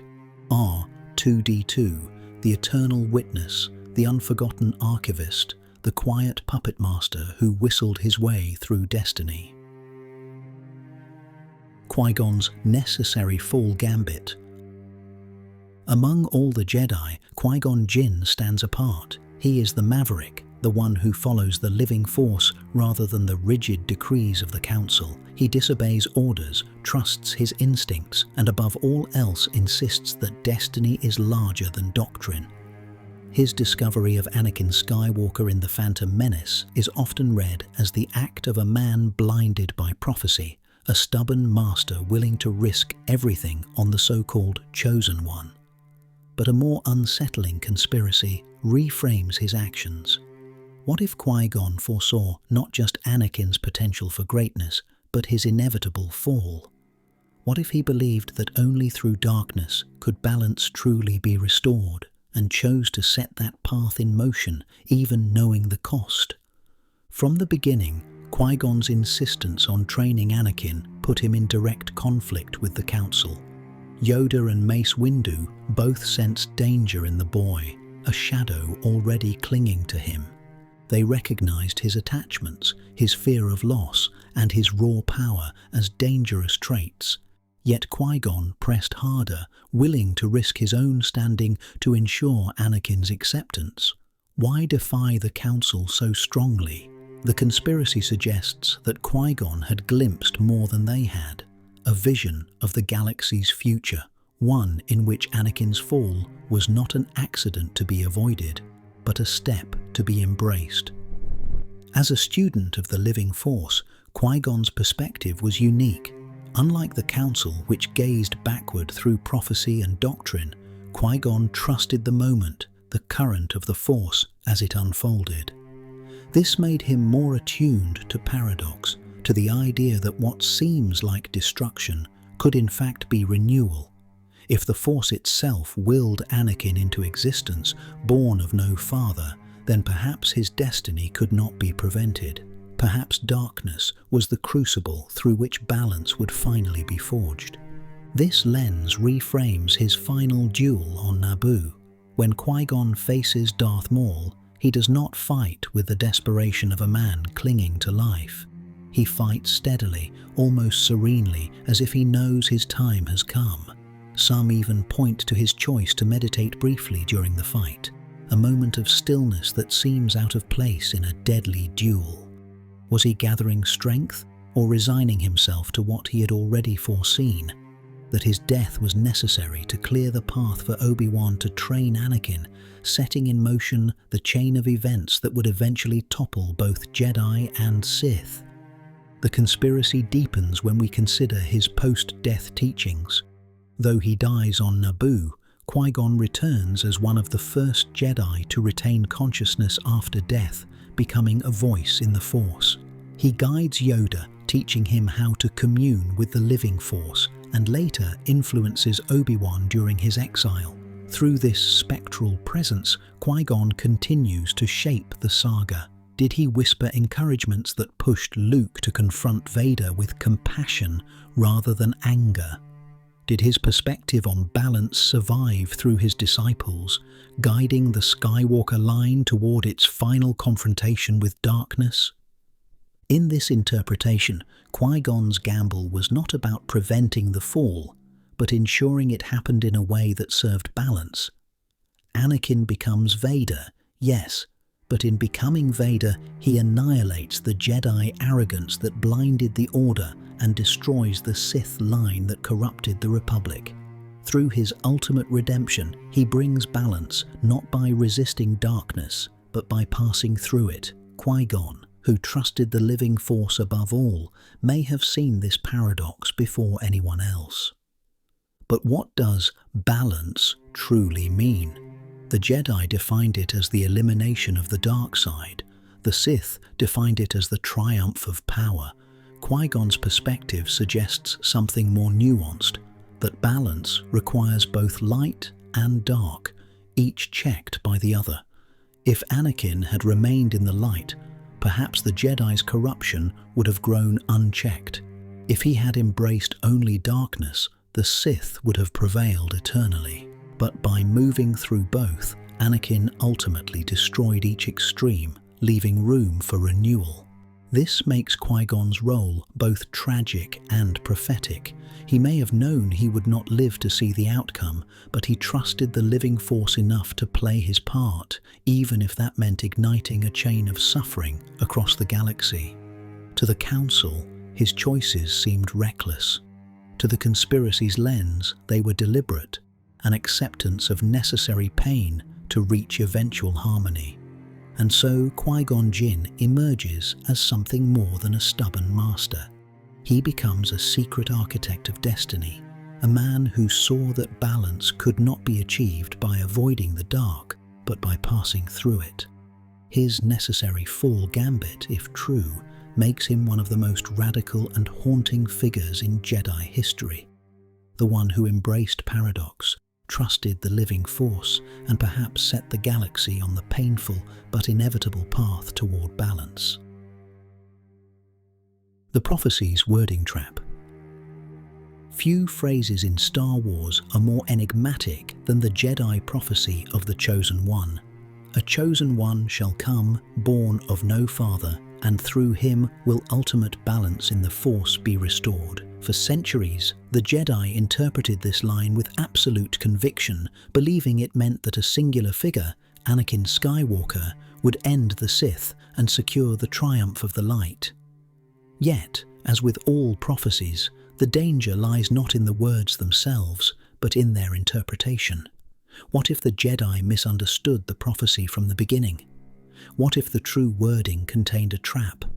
Not that balance would be restored by him, but through him, suggesting not triumph, but a long cycle of fall, redemption, and legacy.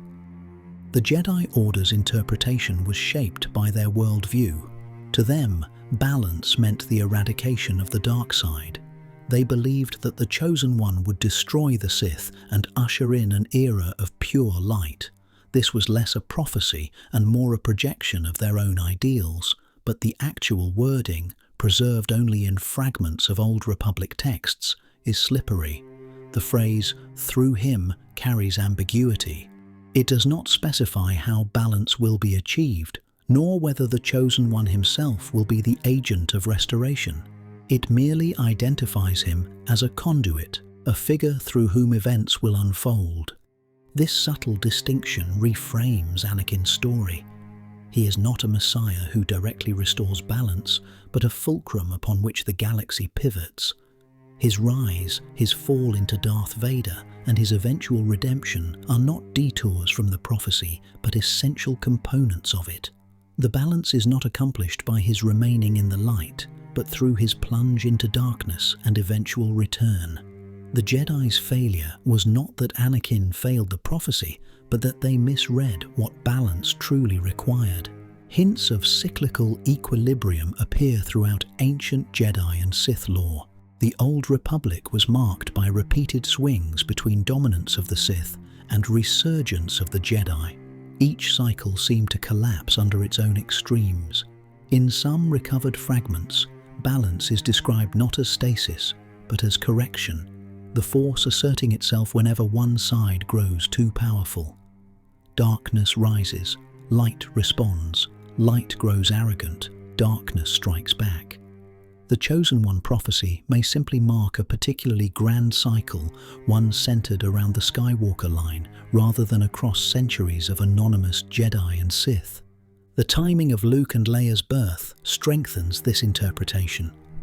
Padme dies as Anakin becomes Vader, but the twins arrive as a counterweight. Luke, who embodies hope, and Leia, who embodies leadership, represent the next generation. If balance was to be restored through Anakin, then the survival of his children is the clearest expression of that channel. Luke confronts Vader not as an enemy to destroy, but as a father to redeem. Leia carries the spark of resistance, ensuring that political and moral balance would also re-emerge. Together, they form the living proof that the prophecy's scope was never about one act, but about a legacy unfolding over decades. Luke's duel with Vader on the second Death Star becomes the hinge point of this reinterpretation. By sparing his father, Luke succeeds where the Jedi failed. He resists the temptation to interpret balance as eradication. Instead, he chooses compassion, allowing Anakin to return to the light long enough to destroy Palpatine. Through Anakin's arc, from innocence to fall, from tyranny to redemption, the prophecy is fulfilled. The Jedi had expected a clean victory of light over dark. What they received was a brutal cycle that restored equilibrium only after immense suffering. Even later developments in the sequels lend weight to the conspiracy. Rey and Ben Solo's dyad echoes the same theme: balance through relationship, not domination. The Skywalker bloodline continues to produce figures whose lives embody paradox, each cycle correcting the excess of the last. If the prophecy is truly about through him, then it is less a promise of an ending than the initiation of an ongoing process, one that will ripple outward long after Anakin's death. What makes this wording trap so compelling is how it underscores the Jedi's blindness.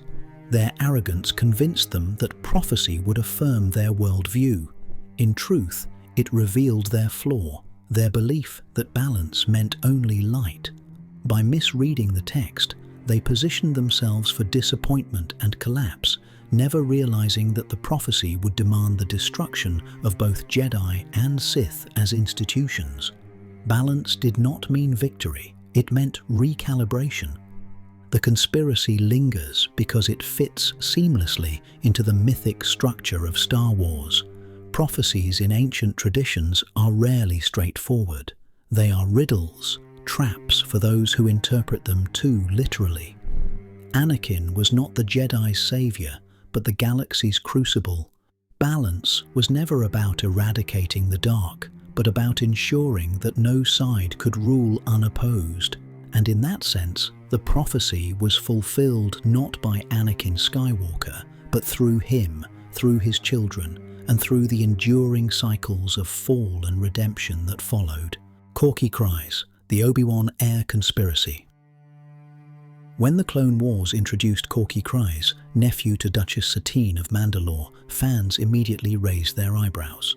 The young Mandalorian cadet bore a striking resemblance to Obi-Wan Kenobi. His sandy hair, his mannerisms, even his tone of voice evoked the Jedi Master.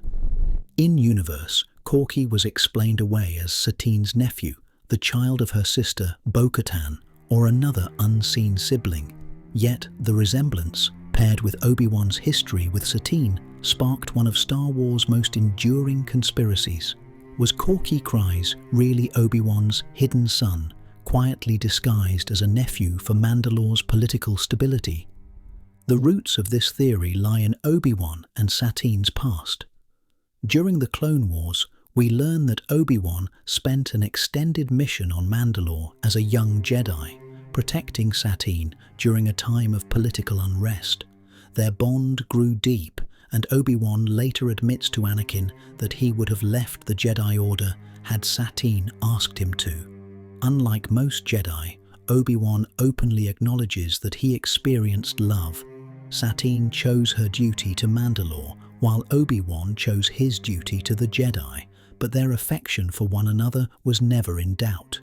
If there was ever a Jedi who might have secretly fathered a child, Obi-Wan is the prime candidate, and Satine the most likely partner.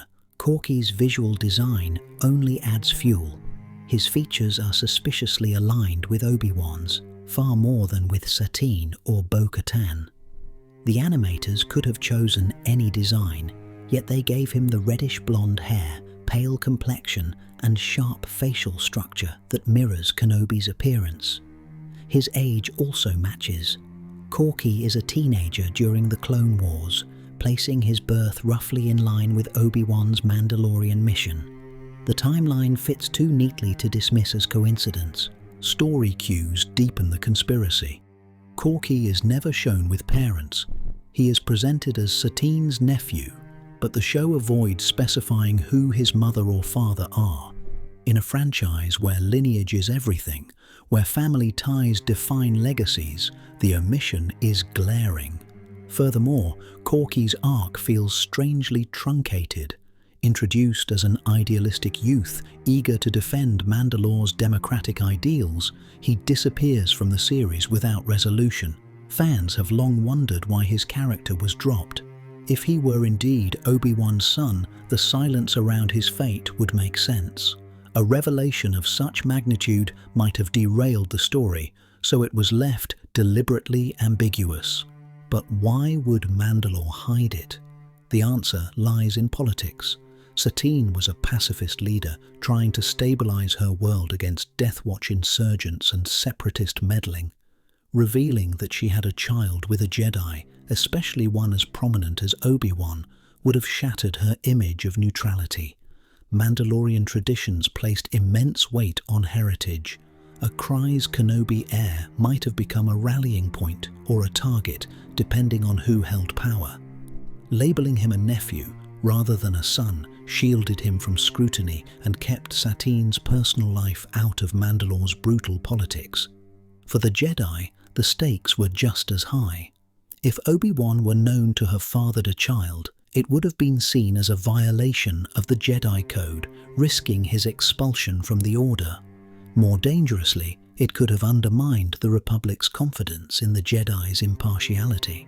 Kenobi was not just any Jedi, he was a general, a member of the High Council, and later the mentor of the Chosen One.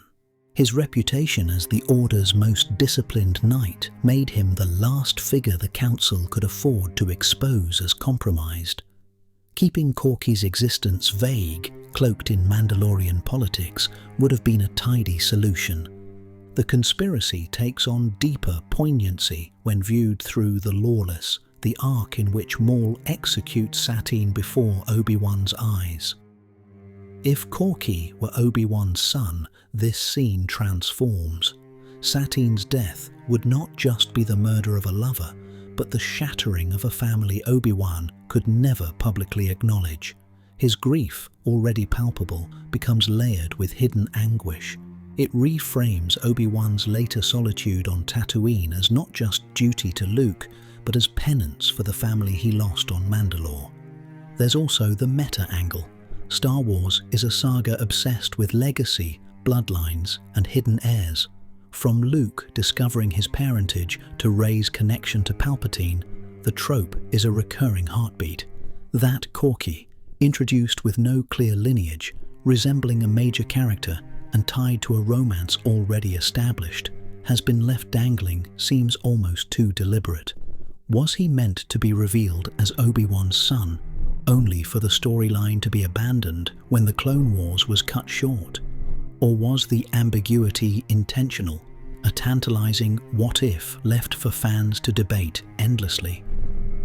Ultimately, the Korki Kryze conspiracy thrives because it deepens Obi-Wan's humanity. Kenobi is often portrayed as the perfect Jedi, disciplined, wise, and selfless. But beneath that exterior, we know he struggled with attachment, with loss, with love. A hidden son fits that complexity. It adds tragic weight to his character, a man who could have chosen family but instead chose duty, only to lose both. Whether or not it was intended, the resemblance, the timing, and the omissions form a puzzle that fans cannot help but piece together. And so, Korki Kryze lingers in the shadows of canon, a nephew by name, but perhaps a son in truth. If he is Obi-Wan's heir, then the legacy of Kenobi is not just mentorship of Luke Skywalker, but blood on Mandalore, a lineage hidden by necessity and erased by politics.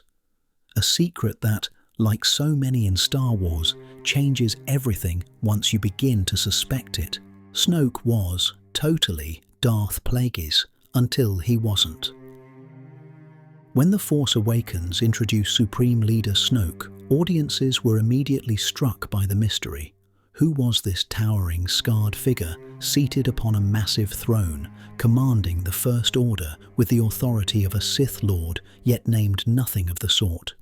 His sudden presence, with no roots in previous films, sparked one of the most pervasive conspiracies of the sequel era, that Snoke was none other than Darth Plagueis the Wise, the legendary Sith Master mentioned by Palpatine in Revenge of the Sith.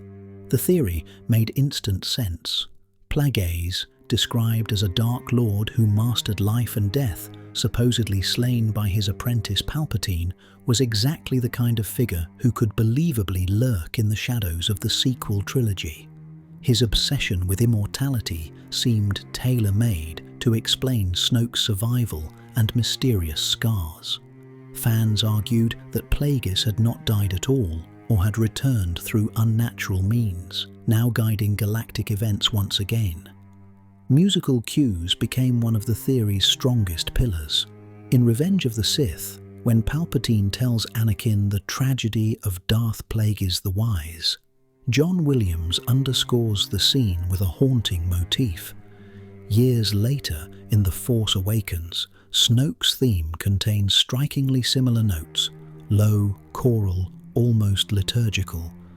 For many, this was no coincidence. Williams is a composer known for using musical leitmotifs as connective tissue across characters and themes. If Snoke's music echoed Plagueis's, surely that was deliberate foreshadowing. Visuals reinforced the suspicion. Snoke's disfigured face and elongated body seemed unnatural, even corpse-like, as though he were a being who had cheated death. His throne room evoked Sith grandeur, towering and ceremonial. His dialogue leaned into ancient gravitas, speaking not as a new warlord, but as someone who had watched ages unfold. All of this aligned perfectly with what fans imagined a returned Plagueis would be, the ancient master resurfaced, continuing his great work of manipulating life itself. Beyond aesthetics, lore itself supported the idea. In Revenge of the Sith, Palpatine never actually confirms that Plagueis is dead. He implies it, boasting that Plagueis was killed in his sleep, but the story is framed as a cautionary tale, half legend, half confession. Palpatine is hardly a reliable narrator. If Plagueis truly had the power to cheat death, could he not have survived his apprentice's betrayal? The line, "He could save others from death, but not himself," could easily be Palpatine's lie, meant to hide the fact that his master lingered on. By the time of The Last Jedi, however, cracks began to show. Snoke was killed abruptly by Kylo Ren, sliced in half in his own throne room. The apparent ease of his death clashed with the idea of Plagueis as a master of immortality. Some argued this was deliberate misdirection, that Snoke's death was only temporary, or that he was a projection of a greater being still waiting to emerge. But the release of The Rise of Skywalker shattered the theory outright. Snoke was revealed not as an ancient Sith Lord, but as a Strandcast, a genetically engineered puppet grown in vats on Exegol by Palpatine's cultists. His scarred features, once thought to signify survival through unnatural power, were simply the flawed results of cloning. This revelation reframed everything. The musical similarity became coincidence, or perhaps symbolic echo, tying Snoke's presence to the same dark tradition rather than a direct identity. The visual grandeur of his throne room was revealed as theatrics crafted by Palpatine's cult to lend gravitas to their creation. Snoke was not Plagueis reborn, but a mask, a narrative decoy designed to keep Palpatine hidden until the final film. And yet, the theory still resonates. Many fans believe the creators leaned into the Plagueis parallels deliberately in the early films, intending to keep audiences guessing. When speculation grew too strong, they may have pivoted to avoid predictability, opting instead for the cloning twist of The Rise of Skywalker. Others argue that Disney and Lucasfilm never had a firm plan, leaving Snoke's identity vague until later installments forced a resolution. Either way, the Plagueis theory felt too perfect, too thematically neat to be accidental. In retrospect, the conspiracy endures because it tied the sequels to the deeper mythos of Star Wars. Plagueis was a name spoken only once, yet it haunted the saga. Linking Snoke to him would have created a sense of continuity, a through line from prequels to sequels that fans craved. Instead, the final answer, Snoke as a strand-cast puppet felt hollow by comparison.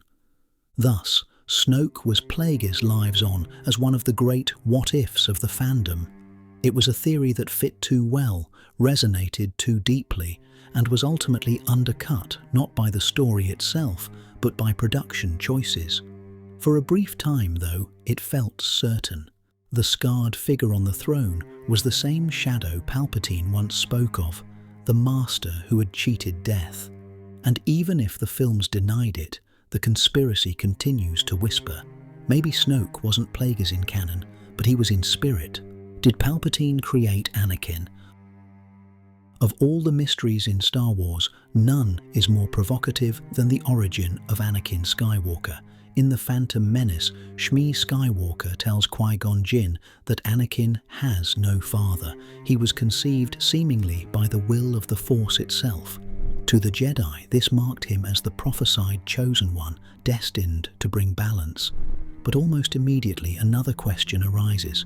Was this immaculate conception truly an act of cosmic will, or was it interference? Did Darth Sidious, or perhaps his own master Darth Plagueis, manipulate the Force to create Anakin as an experiment in bending life itself? The idea has roots in both canon and legends. In Revenge of the Sith, Palpatine tempts Anakin with the tale of Plagueis, a Sith Lord who could influence the midichlorians to create life. The timing is no accident. Palpatine implies that what was once possible for Plagueis could be possible for Anakin too, hinting that he himself may already know the secret. To many fans, this scene was more than temptation, it was confession. Palpatine was all but admitting that Anakin's miraculous birth was the result of Sith meddling.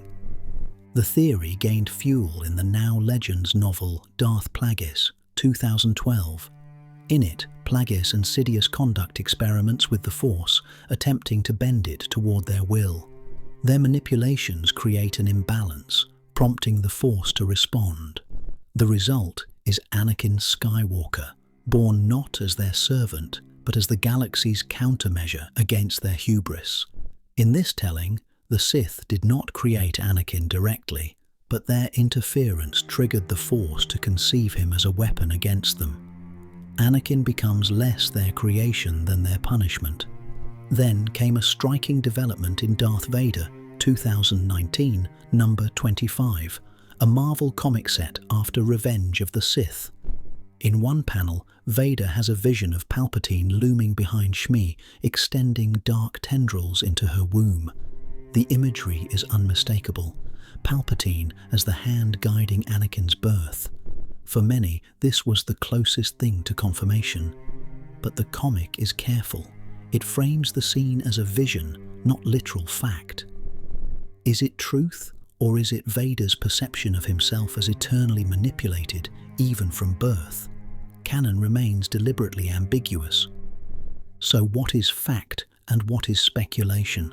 Canon confirms that Anakin was conceived without a father and that the prophecy of the Chosen One centered on him. Canon also affirms that the Sith sought to manipulate life through the Force, but nowhere in film or animation does it explicitly state that Palpatine or Plagueis created Anakin. The most definitive claims come from Legends, where their experiments indirectly birthed him as backlash. The comics, meanwhile, occupy a hazy in-between, leaving readers to interpret whether Palpatine's role was literal or symbolic. The conspiracy thrives because it reshapes the Chosen One's story. If Anakin was the product of Sith manipulation, then his destiny was never pure. His fall to the dark side becomes not just a personal tragedy, but the inevitable consequence of his engineered nature. His redemption at the end of Return of the Jedi then becomes all the more powerful, a being created for darkness who chose light. On the other hand, if Anakin was born as the Force's counter to Sith experiments, then his entire life becomes a balancing act.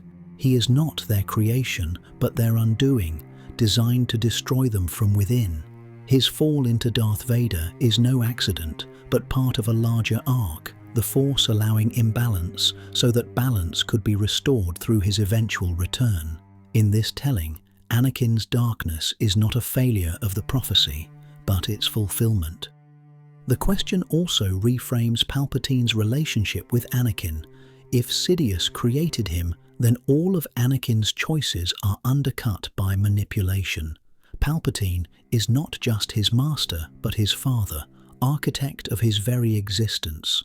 This makes Anakin's defiance at the end of Return of the Jedi, hurling Sidious to his death, an act of even greater rebellion. He doesn't just destroy his master, he destroys the one who may have given him life. But if Anakin was created by the Force as backlash, Palpatine's obsession with him takes on a different cast. Palpatine would then see Anakin not as a son, but as a weapon meant to destroy him, a danger he must subvert at all costs. His grooming of Anakin becomes a desperate bid to twist the very agent of balance into an instrument of imbalance, a gamble that nearly succeeds. The brilliance of this conspiracy is that both sides of the argument enrich the story. If Palpatine created Anakin, it underscores the depth of Sith corruption and manipulation. If the Force itself created him, it highlights the galaxy's mythic cycles of fall and renewal. Either way, Anakin's existence becomes the battleground where cosmic will and Sith ambition collide. And so the question lingers, deliberately unanswered. Did Palpatine create Anakin, or did the Force itself? The films give us silence, the comics give us suggestion, and Legends gives us answers that are no longer binding. Perhaps, as with all great myths, the ambiguity is the point. Anakin Skywalker was born of mystery, shaped by manipulation, and destined to fall and rise again. Whether son of the Sith or child of the Force, he remains the galaxy's most haunting question. Was he creation or correction? Who really saved Grogu before the reveal? When The Mandalorian first teased Grogu's survival of Order 66, the mystery set the Star Wars fandom ablaze. Here was a child of Yoda's species, present at the Jedi Temple during the Purge, yet hidden away for decades until Din Djarin stumbled upon him. How did he survive the massacre that claimed nearly every other youngling? Who carried him out of the temple, past Anakin Skywalker's blade and the legions of clones? Before Season 3 delivered the answer, speculation ran wild. Every corner of the fandom put forward suspects, from Jedi legends to unlikely outsiders. The most popular early theory centered on Mace Windu. Fans argued that his apparent death in Revenge of the Sith was ambiguous. After all, falling from a Coruscant tower hardly guaranteed death in a galaxy where Darth Maul survived being cut in half. If Windu had lived, perhaps he returned to the temple during the chaos, determined to save what he could. The idea of Windu rescuing Grogu carried a symbolic charge, the fallen master protecting the child of Yoda's species, ensuring the survival of hope even in the face of failure. It also gave Samuel L. Jackson a plausible path back into Star Wars, something he himself has publicly supported. Another widespread guess was R2-D2. The plucky astromech droid was known to appear at pivotal moments in galactic history, often unnoticed until later. Some fans speculated that R2, present at the temple during Anakin's return, may have witnessed the slaughter and quietly smuggled Grogu to safety. This aligned with the R2 as puppet master conspiracy. His memory never wiped, his loyalties clear. R2 could have been carrying out secret instructions from Bail Organa or Yoda himself. The idea was charming and fit with R2's pattern of being at every critical hinge in Star Wars. A third popular candidate was Jocasta Nu, the temple librarian. As a guardian of knowledge and one of the few Jedi to return to the temple after the Purge, Jocasta had the access and authority to slip Grogu away. In fact, comics later show Jocasta surviving the Purge for a time before ultimately being hunted by Vader. Her survival instincts and fierce protection of Jedi history made her a natural candidate. Fans imagined her hiding Grogu among the Jedi archives, spiriting him out as part of her broader mission to preserve knowledge. Others proposed more obscure figures. Some speculated Shaq T, often depicted in deleted Order 66 scenes, could have been Grogu's savior. Others suggested Bail Organa himself, who was confirmed to visit the temple during its destruction. Even Palpatine or Anakin were floated in theories. Perhaps Grogu was taken not for protection, but as a specimen hidden away for later Sith experiments. The eventual reveal in The Mandalorian Season 3 settled the debate. Grogu was saved by Jedi Master Kelleran Beck, a character created for the children's game show Jedi Temple Challenge, portrayed by Ahmed Best. With the help of sympathetic Naboo guards and pilots, Beck fought through the temple, evaded clone troopers, and carried Grogu to safety. The reveal was surprising, pulling a deep cut from Star Wars media rather than a marquee name. But it made poetic sense. Ahmed Best, once the actor behind Jar Jar Binks, had endured years of criticism and vitriol from fans. Bringing him back as a heroic Jedi who saves the saga's most beloved new character was not just lore-building, it was redemption, both for Beck as a character and for Best as an actor. Even after the reveal, early theories retain fragments of merit. For example, the R2 connection was not entirely wrong. He is present at the temple during that night, and the Naboo connection ties Grogu's escape to the larger political network of Padmé's allies. Likewise, Jocasta Nu's story in the comics demonstrates that multiple Jedi were indeed active in protecting knowledge and perhaps younglings, even if Grogu's fate did not fall to her specifically. These hints reinforce the idea that Grogu's survival was not a miracle of one man, but part of a broader web of resistance during the Purge. Yet, mysteries remain. After Kelleran Beck spirited Grogu away, where did the child go?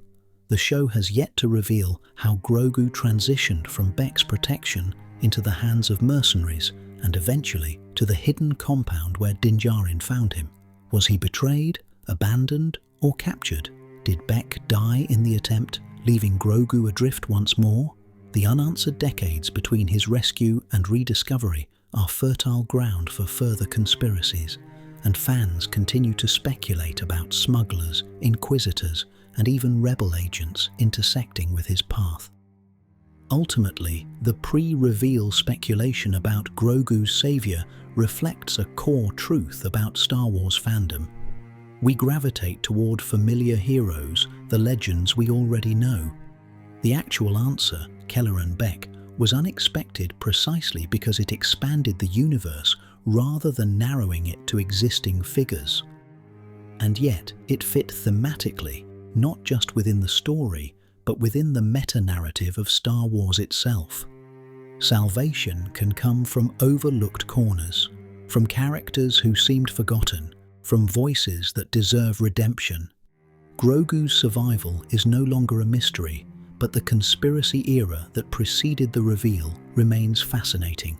It showed how deeply fans wanted his story to tie into the great tapestry of Jedi history, and how every gap in canon becomes an invitation to speculate.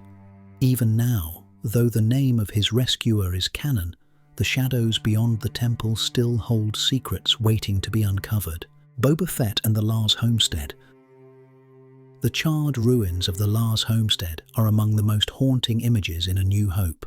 Luke Skywalker returns to find his aunt and uncle slaughtered, their bodies burned to ash, their home reduced to blackened wreckage. The official explanation is straightforward. Imperial stormtroopers, searching for the stolen Death Star plans, killed Owen and Beru and set the homestead ablaze.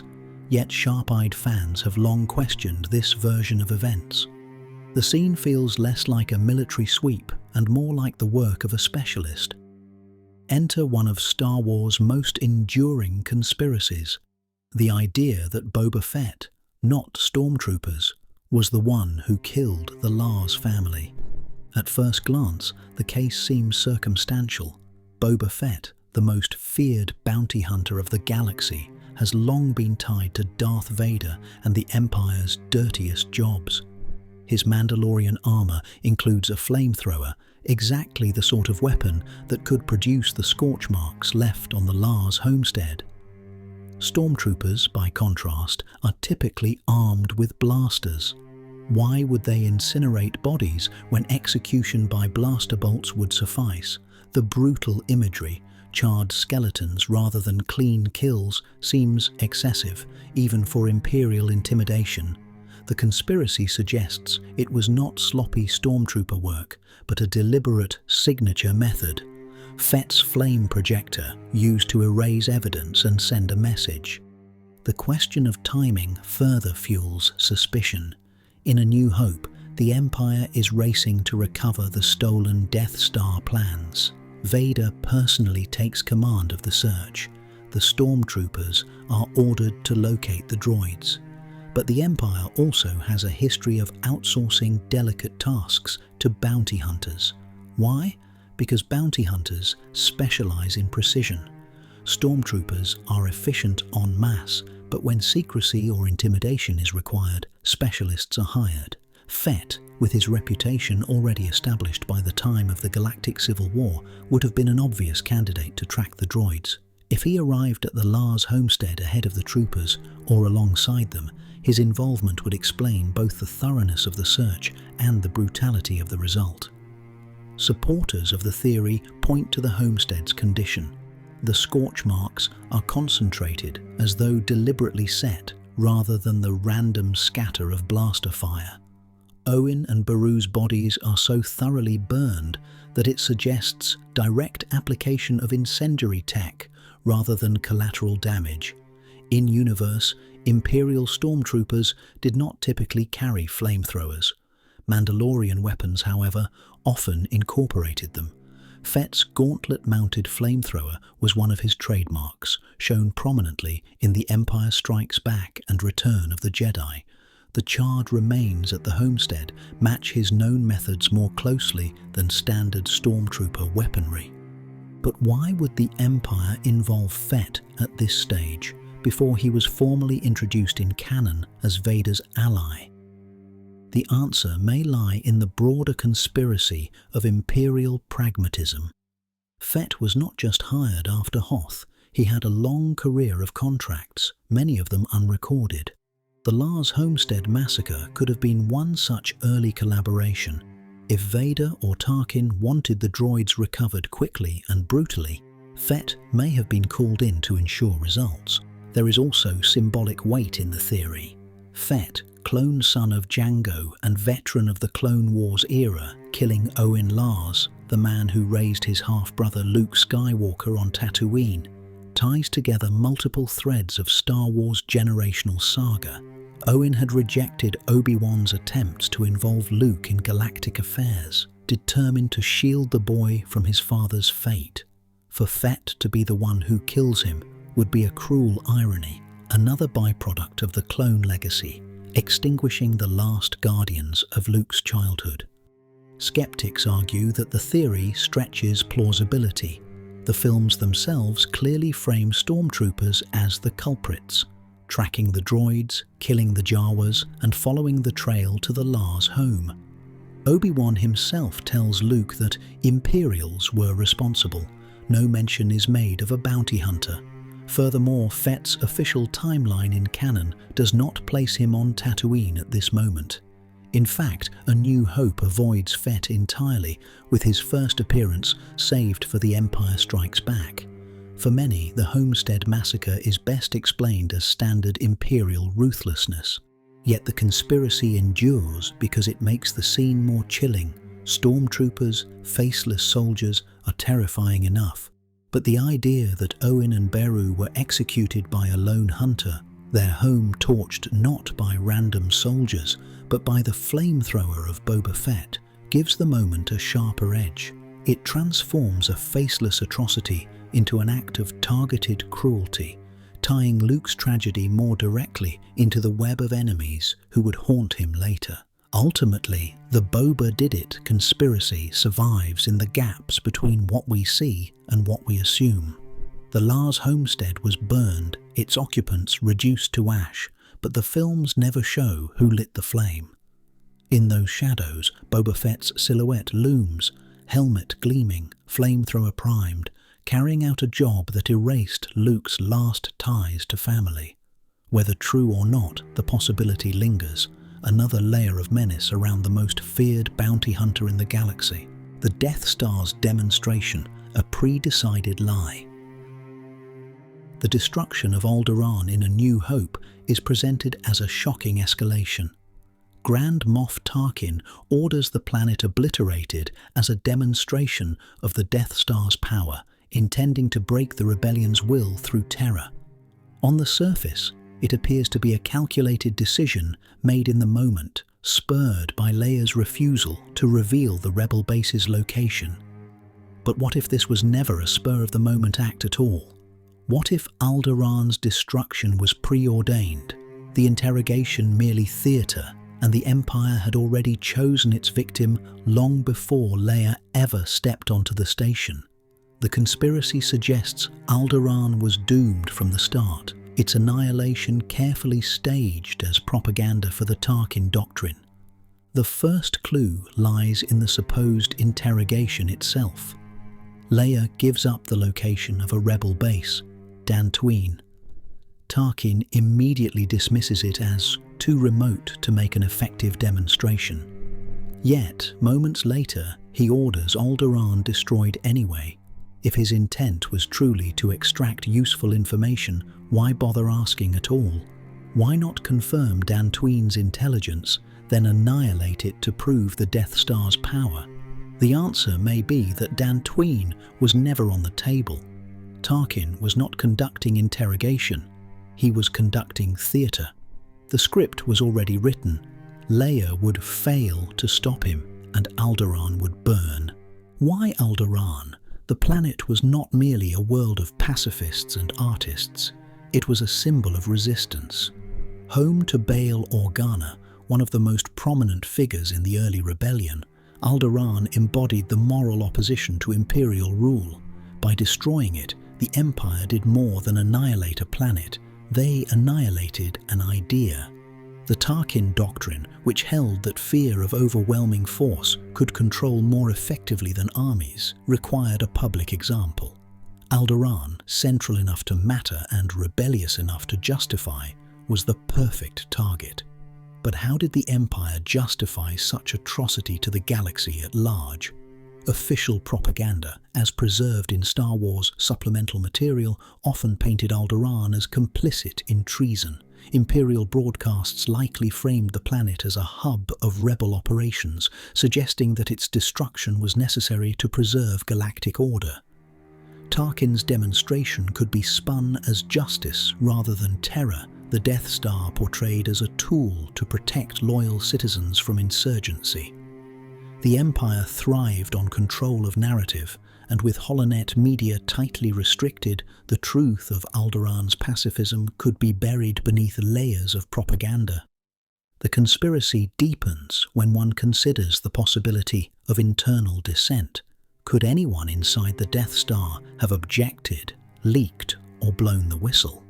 Officers like General Tagg, seen in earlier scenes voicing concerns about the vulnerability of the station, might have balked at planetary annihilation, yet the fear of Vader and Tarkin ensured silence. In Rogue One, Galen Erso attempts a quiet rebellion by embedding a flaw in the Death Star's design, suggesting that individuals within the program recognized the moral horror but could only resist covertly. It is not difficult to imagine that whispers of Alderaan's planned fate circulated among the station's crew, silenced by fear or buried under imperial secrecy. The argument that Alderaan's destruction was pre-decided also reframes Leia's role. She believed she was bargaining for her planet's survival, yet Tarkin had no intention of honoring her cooperation. Her anguish is compounded by the realization that her plea was meaningless from the start. To the conspiracy's lens, this cruelty was deliberate. By making Leia watch her homeworld's destruction under the guise of failed negotiation, the Empire sought to crush not just her, but the morale of the entire rebellion. It was psychological warfare on a galactic scale. Even the choice of words, a demonstration, rings hollow. A true demonstration would target something symbolic but uninhabited, a barren moon, a deserted outpost, a remote rebel hideout like Dantooine. By choosing Alderaan, a world teeming with billions of innocents, Tarkin revealed that this was never about proving the station's capabilities. The Death Star's power was already known to its operators. The act was about optics. It was a performance for the galaxy, meant to show not just destruction, but indifference to innocence. Alderaan was erased, not for military gain, but to broadcast fear. The conspiracy lingers because it transforms Alderaan's destruction from a tactical decision into an atrocity scripted long before Leia ever set foot on the Death Star. It reframes Tarkin not as a ruthless improviser, but as a cold architect of terror who knew exactly which world he would obliterate. And it casts the Empire's subsequent propaganda in a harsher light. A system that not only destroyed a planet, but buried the truth beneath lies, insisting to its citizens that Alderaan had been a nest of traitors deserving of annihilation. Alderaan, then, was not simply a victim of circumstance, it was the chosen scapegoat, the galaxy's sacrificial lamb. Its destruction was not an accident of war, but a pre-decided spectacle, a performance of fear designed to echo through every star system. The rebellion saw it for what it was. The galaxy at large may never have known the truth. Obi-Wan's surrender on the Death Star. When Obi-Wan Kenobi faces Darth Vader aboard the Death Star in A New Hope, the duel seems strangely understated. Two old warriors circle, their blades sparking in measured arcs, their movements heavy with memory.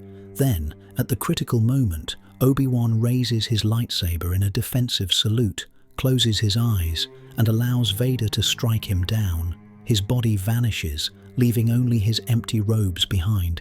To the uninitiated, this appears to be a simple distraction, buying time for Luke, Leia, and the others to escape. But to many fans and scholars of the Force, this act carries a deeper weight. Was Obi-Wan's surrender more than a tactical sacrifice? Was it a deliberate ritual, timed to anchor himself into the Force and empower Luke in ways he could not achieve alive? The key lies in Obi-Wan's cryptic words, "If you strike me down, I shall become more powerful than you can possibly imagine." This is not the boast of a desperate man, but the calm declaration of someone following a plan. Unlike Qui-Gon's sudden death on Naboo, Obi-Wan appears prepared, even rehearsed. He is not simply choosing to die, he is choosing the moment, the place, and the witness. Luke, watching from across the hangar, sees his mentor vanish, hears Vader's blade hum through empty fabric, and cries out in anguish. But in that anguish comes a spark, the beginning of Luke's deeper connection to the Force, and the moment when Obi-Wan transitions into a new role as guide and anchor. Post-mortem guidance suggests this timing was deliberate. From A New Hope onward, Obi-Wan continues to shape Luke's journey. He speaks to him during the Death Star trench run, whispering, "Use the Force, Luke," at the exact moment Luke needs to release the targeting computer. Later, on Hoth, he appears as a vision, directing Luke to Dagobah to train under Yoda. These interventions are not random, they are the continuation of mentorship made possible only by Obi-Wan's conscious surrender. He chose to join the Force at that moment to ensure he could guide Luke at pivotal junctures, unfettered by the limitations of flesh. Comparable Jedi transitions provide precedent. Qui-Gon Jinn, though not fully manifesting in corporeal form, first discovered the path to retaining identity after death. He taught Yoda and Obi-Wan the technique, preparing them for their eventual transformation. Yoda, in turn, fades gently into the Force on Dagobah, his body dissolving in serenity. Luke himself later does the same on Ahch-To. Yet Obi-Wan's act is distinct. It is not a quiet passing in meditation, but a surrender in battle, a ritualized choice at the hands of an enemy. This suggests intention. Kenobi engineered his own end as a demonstration, both to Vader and to Luke. To Vader, the moment carries a different weight. Here is the man who defeated him on Mustafar, who left him broken in fire, now calmly offering himself to be struck down. Vader, who thrives on domination and fear, swings through empty robes and finds nothing. It is not a victory, it is a void. Obi-Wan's body is gone, his essence beyond reach. For Vader, this would have been deeply unsettling. The Sith pursued immortality through unnatural means, but Obi-Wan achieved it through surrender. His words echo as a taunt. Vader has struck him down, but Obi-Wan is now more present, more enduring than before. It is a blow not of lightsaber but of philosophy, proof that the Jedi way could transcend death without fear. The conspiracy, then, is that Obi-Wan's sacrifice was not just a distraction for the hero's escape. It was a force-anchored ritual, timing his dissolution precisely to Luke's presence. Luke had to see his mentor fall in order to grow, just as Anakin once saw Qui-Gon fall. The difference is that Obi-Wan's fall was planned to inspire, not to wound. In that moment, Obi-Wan transferred the weight of destiny to Luke, seeding his strength with the knowledge that death is not the end. Seen through this lens, Obi-Wan's death is not suicide, nor is it a simple tactical play. It is a culmination of years of preparation, a ritual act of mastery over the Force, one that transformed him from general and hermit into eternal guide. Vader interpreted it as victory, but it was in fact Obi-Wan's ultimate lesson, that true power comes not from domination, but from the courage to let go. The world between worlds as Palpatine's long game. When Star Wars Rebels introduced the world between worlds, it sent shockwaves through the fandom. Here, Ezra Bridger stepped into a mystical plane, an endless star-flecked void of pathways and doorways, each connected to moments in time. Voices from across eras whispered in the background. Ezra even reached through one portal to pull Ahsoka Tano from certain death, saving her from Vader's killing blow on Malachor. For the first time, Star Wars visualized the Force as something not only spatial but temporal. And standing at the edges of this revelation was Emperor Palpatine, clawing at the gateway with fire and ritual. The question then, was this more than a one-off? Did Palpatine's exploration of the world between worlds in Rebels lay the foundation for his eventual resurrection and Exegol Empire in The Rise of Skywalker? The limits of the world between worlds, as shown in Rebels, are critical to understanding its implications. It is not a time machine in the crude sense. Ezra does not step back and forth at will, nor rewrite history wholesale. The plane connects to specific events through portals, fixed points that can be interacted with only when opened. It offers influence, not mastery. What makes it dangerous is not free travel through time, but selective intervention, nudging moments, pulling people, erasing futures. Palpatine, in his attempt to lure Ezra, sought access not just for knowledge, but to twist destiny itself, reshaping events to suit his empire. His failure in Rebels, Ezra resisting his temptation, does not erase the fact that Palpatine touched the threshold. He glimpsed what lay beyond the veil. The flaming sigils and incantations he employed on Lothal resemble the later Sith iconography seen on Exegol, suggesting continuity in his pursuit of forbidden Force knowledge. The world between worlds may have revealed to him that survival after death was possible not only through unnatural powers, but through anchoring consciousness across time and space. His "I have died before" line in The Rise of Skywalker echoes this pursuit. Palpatine may not have fully crossed into the world between worlds, but what he saw could have informed his survival after Endor. This interpretation recontextualizes the Wayfinders and cloning vats of Exegol. The Sith Wayfinders, ancient navigational tools guiding seekers to hidden worlds, may themselves be echoes of the portals, devices meant to pierce veils, whether of geography or time. The vats of failed clones, grotesque attempts to house Palpatine's essence, resemble his desperation to anchor himself when the world between worlds proved inaccessible. If the mystical path denied him, he sought technological parallels, vessels, coordinates, conduits. His contingency plans may not have been only about survival of the Empire, but survival of himself, using whatever scraps of knowledge he could wrest from his brush with the world between worlds. Between Return of the Jedi and the Rise of Skywalker, Palpatine's presence becomes the murkiest conspiracy point. Was he dead, clinging to Exegol through Sith alchemy?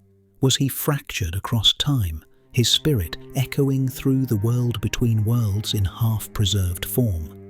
Rebels hints that he had already begun experimenting with such manifestations, appearing to Ezra as both a benign figure and a fiery spectre, warping perception across planes.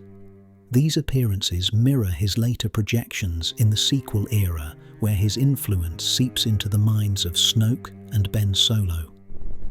The idea that Palpatine was never fully gone after Endor becomes more plausible if he had already tapped into time-adjacent spaces, scattering fragments of his will like anchors. The conspiracy resonates because it makes Palpatine's arc more coherent. His return in The Rise of Skywalker is abrupt in the films, justified mainly by the line, "The dark side of the Force is a pathway to many abilities some consider to be unnatural," but if one reads Rebels as foreshadowing, the groundwork was laid years earlier. Palpatine's dabbling in the world between worlds shows he was aware of pathways beyond death, beyond time. His exegol rituals and cloning efforts then become desperate continuations of a pursuit he had already tasted but could not master. For Vader and Luke on the Death Star too, Palpatine's destruction seemed final. Yet, in this conspiracy's light, the Emperor's scream as he fell into the reactor was not an end, but a transition. His spirit, latching on to whatever fragments of the world between worlds he had touched, slipping sideways rather than down. Exegol became the physical anchor, but the true engine of his survival was knowledge gleaned on Lothal. The Force as a lattice of time and destiny that could be pierced, manipulated, and endured. Ultimately, the world between worlds conspiracy does not suggest that Palpatine mastered time travel. Instead, it suggests that he learned just enough to survive, twisting both mysticism and science toward the same end. His presence in The Rise of Skywalker is not a sudden contrivance, but the culmination of a long game, one that began not with cloning vats on Exegol, but with firelit sigils on Lothal, when the Emperor first pressed his hand against the veil of time and refused to let go. Grey Jedi, the order the Council feared. In the rigid dichotomy of Star Wars, the Jedi embody light and the Sith embody darkness. Yet between them lies a shadowed path, whispered in fandom and occasionally hinted at in canon, the tradition of the Grey Jedi. Neither sworn entirely to the code, nor surrendered wholly to the dark side. Grey Jedi are imagined as balance seekers, those who walk between extremes, honouring the Force itself rather than the politics of its institutions. The conspiracy is simple, yet provocative. Did such a quiet tradition exist, suppressed by the Jedi Council as heresy in order to protect their orthodoxy? The first cracks in the idea emerge when looking back at figures who never quite fit the mold. Qui-Gon Jinn, for instance, was openly described as a maverick. His devotion to the living Force placed him at odds with the Council, who preferred long-term prophecy and strict adherence to rules. Qui-Gon believed in listening to the will of the moment, even when it contradicted the Council's decrees. To some, this makes him the prototype Grey Jedi. 1 foot inside the Order, 1 foot outside, unwilling to surrender his intuition to bureaucracy. Ahsoka Tano provides another example. After being framed for treason and abandoned by the Council, she walked away from the Jedi Order entirely. Yet, she did not fall to the dark side. Instead, she continued to wield the Force, to defend innocence, and to resist tyranny, living proof that one could be not a Jedi and still embody the ideals of justice. Her rejection of labels aligns perfectly with the Grey Jedi philosophy, loyalty to the Force itself above the institutions that claim to serve it. What practices, then, look grey in hindsight? Qui-Gon's willingness to bend the rules of attachment, acknowledging his love for Satine Kryze, breaks the Jedi's strict prohibition but never led him down the path of corruption. Similarly, Ahsoka's independence, choosing to act without the Council's sanction, often placed her closer to truth than the cloistered masters who failed to see Palpatine's rise. Even Luke Skywalker, decades later, displayed Grey Jedi tendencies. His use of aggression in Return of the Jedi, force-choking Gamorrean guards, battling Vader with fury before consciously stepping back, shows a man capable of touching darkness without succumbing to it. The Council's reaction to such figures suggests a blind spot. They labeled deviation as danger, treating independence as a step toward the dark side. In doing so, they may have erased an entire tradition that could have safeguarded the galaxy. By insisting that light meant strict adherence to rules and darkness meant any deviation, the Council collapsed nuance into dogma. The very existence of Grey Jedi undermined their authority, proving that the Force could be wielded responsibly outside the Temple's walls. Thus, suppression may not have been philosophical, it may have been political. Would a Grey Order have prevented the purge? The conspiracy argues yes. A Grey tradition, willing to embrace balance, might have recognized the flaws in the Republic Jedi symbiosis. They may have resisted entanglement in galactic war, sparing themselves from becoming generals and targets. They may have also understood Anakin Skywalker's struggles with attachment rather than condemning them, guiding him through his love for Padme rather than demanding its denial.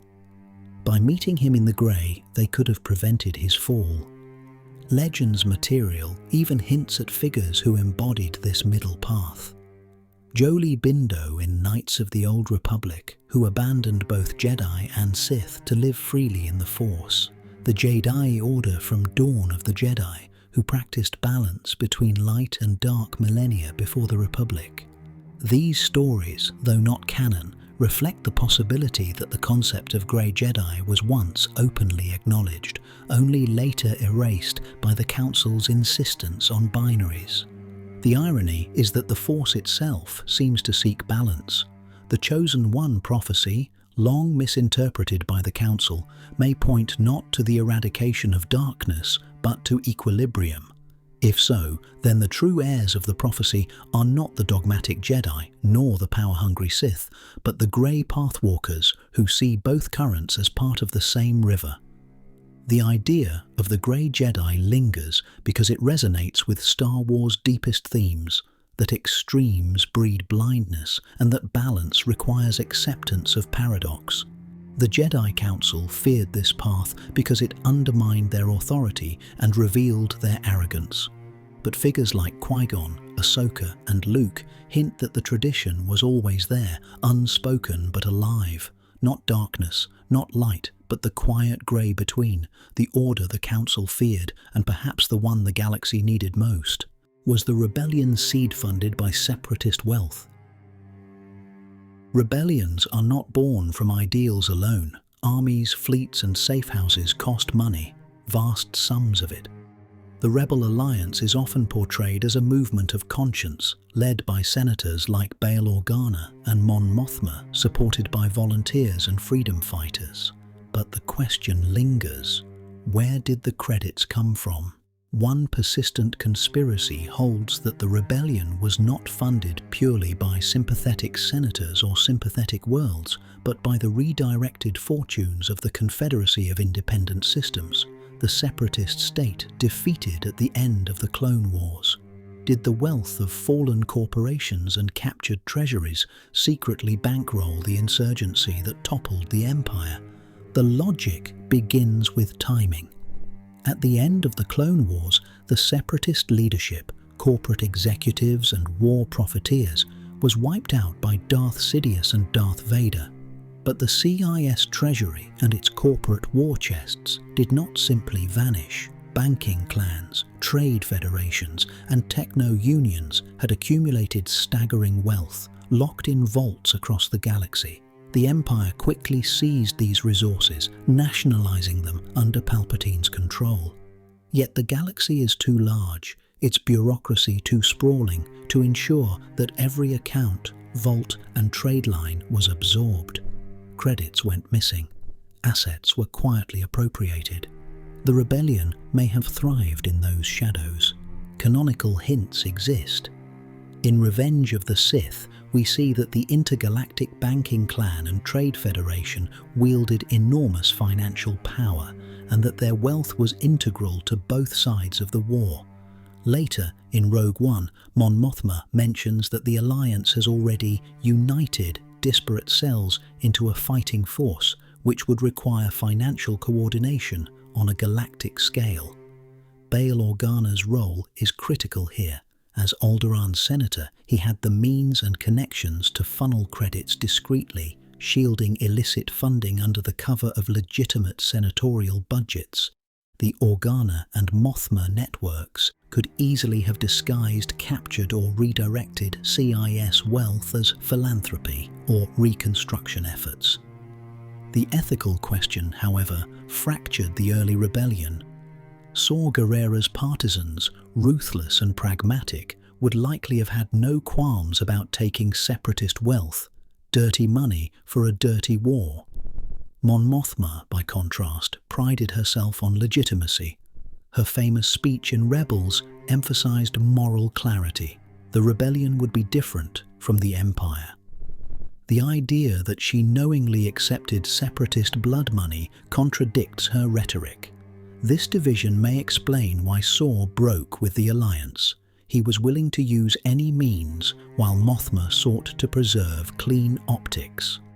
The conspiracy suggests that both may have been right. Mothma avoided acknowledgement, while the credits flowed through intermediaries she did not officially see. The Empire's propaganda machine certainly exploited this angle. To the public, the separatists were traitors, villains who plunged the Republic into war. If the Alliance was rumored to be using their funds, Palpatine could easily spin them as heirs to treason. The so-called rebellion, Imperial broadcasts might declare, is nothing but separatist corruption reborn, funded by the very war profiteers who tore the galaxy apart. By painting rebels as puppets of old enemies, the Empire could delegitimize their cause, sowing doubt among neutral systems. It is telling that Imperial officers often dismissed the Alliance as terrorists and criminals, rhetoric designed to link them to past illegitimacies. The conspiracy gains weight from the rebellion's undeniable access to resources. They fielded starfighters, carriers and bases across multiple sectors. Even with sympathetic worlds like Alderaan offering covert aid, the scale suggests more than scattered donations. Captured or redirected CIS assets, hidden caches of credits, seized weapon stockpiles or war profiteer vaults could explain the leap from disorganized cells to a coordinated military threat. Rebels even hints at this, with episodes involving the recovery of old separatist droid factories and weapon stockpiles, suggesting that traces of the old war fed the new one. If true, the rebellion's moral story complicates. It becomes not a movement of pure sacrifice, but one seeded by the spoils of the very war that birthed the Empire.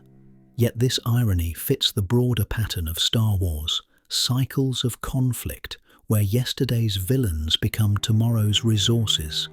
The Separatists, destroyed by Palpatine, may have indirectly bankrolled the fight against him. In this telling, the Force itself seems to weave irony into history. Wealth, once used to fuel division, ultimately funded the unity that brought balance. The conspiracy lingers because it highlights the quiet, unspoken question of every insurgency: who paid for it? The empire claimed to control everything, but cracks always existed in its grasp. Credits have a way of moving through those cracks, hidden by accountants, smugglers, and idealists willing to look the other way.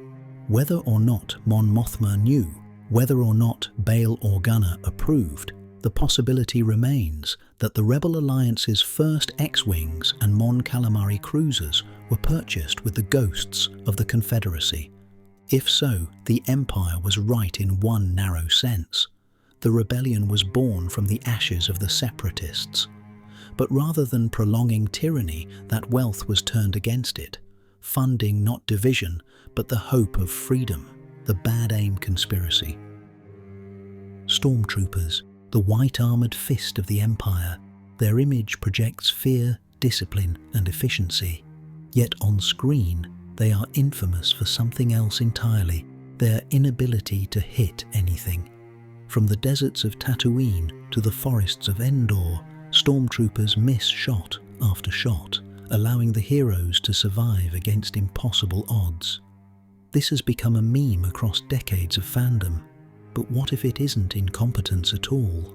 What if the bad aim of stormtroopers was calculated, a tactic of herding and intimidation rather than simple failure?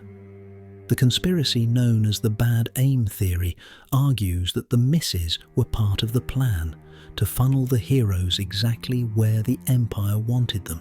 The most obvious example comes from A New Hope. As Han, Leia, Luke, and Chewbacca flee the Death Star, dozens of stormtroopers fire volley after volley, rarely landing a hit. Yet Tarkin and Vader never appear alarmed. Why?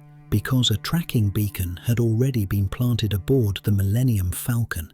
Their escape was not a failure, but a strategy. Let them run, follow them home, and eradicate the rebellion in one decisive strike. In this context, stormtroopers weren't missing. They were avoiding lethal fire, pushing the heroes toward escape while maintaining the illusion of chaos. The bad aim was cover for a larger gambit. The conspiracy doesn't stop there. On Hoth, Imperial walkers batter the rebel base with precision artillery, yet key figures, Luke, Leia, Han, slip through the cracks. Stormtroopers infiltrating Echo Base fire heavily, but their main targets escape. Coincidence? Or deliberate herding, forcing survivors toward evacuation ships so they could be tracked and crushed later?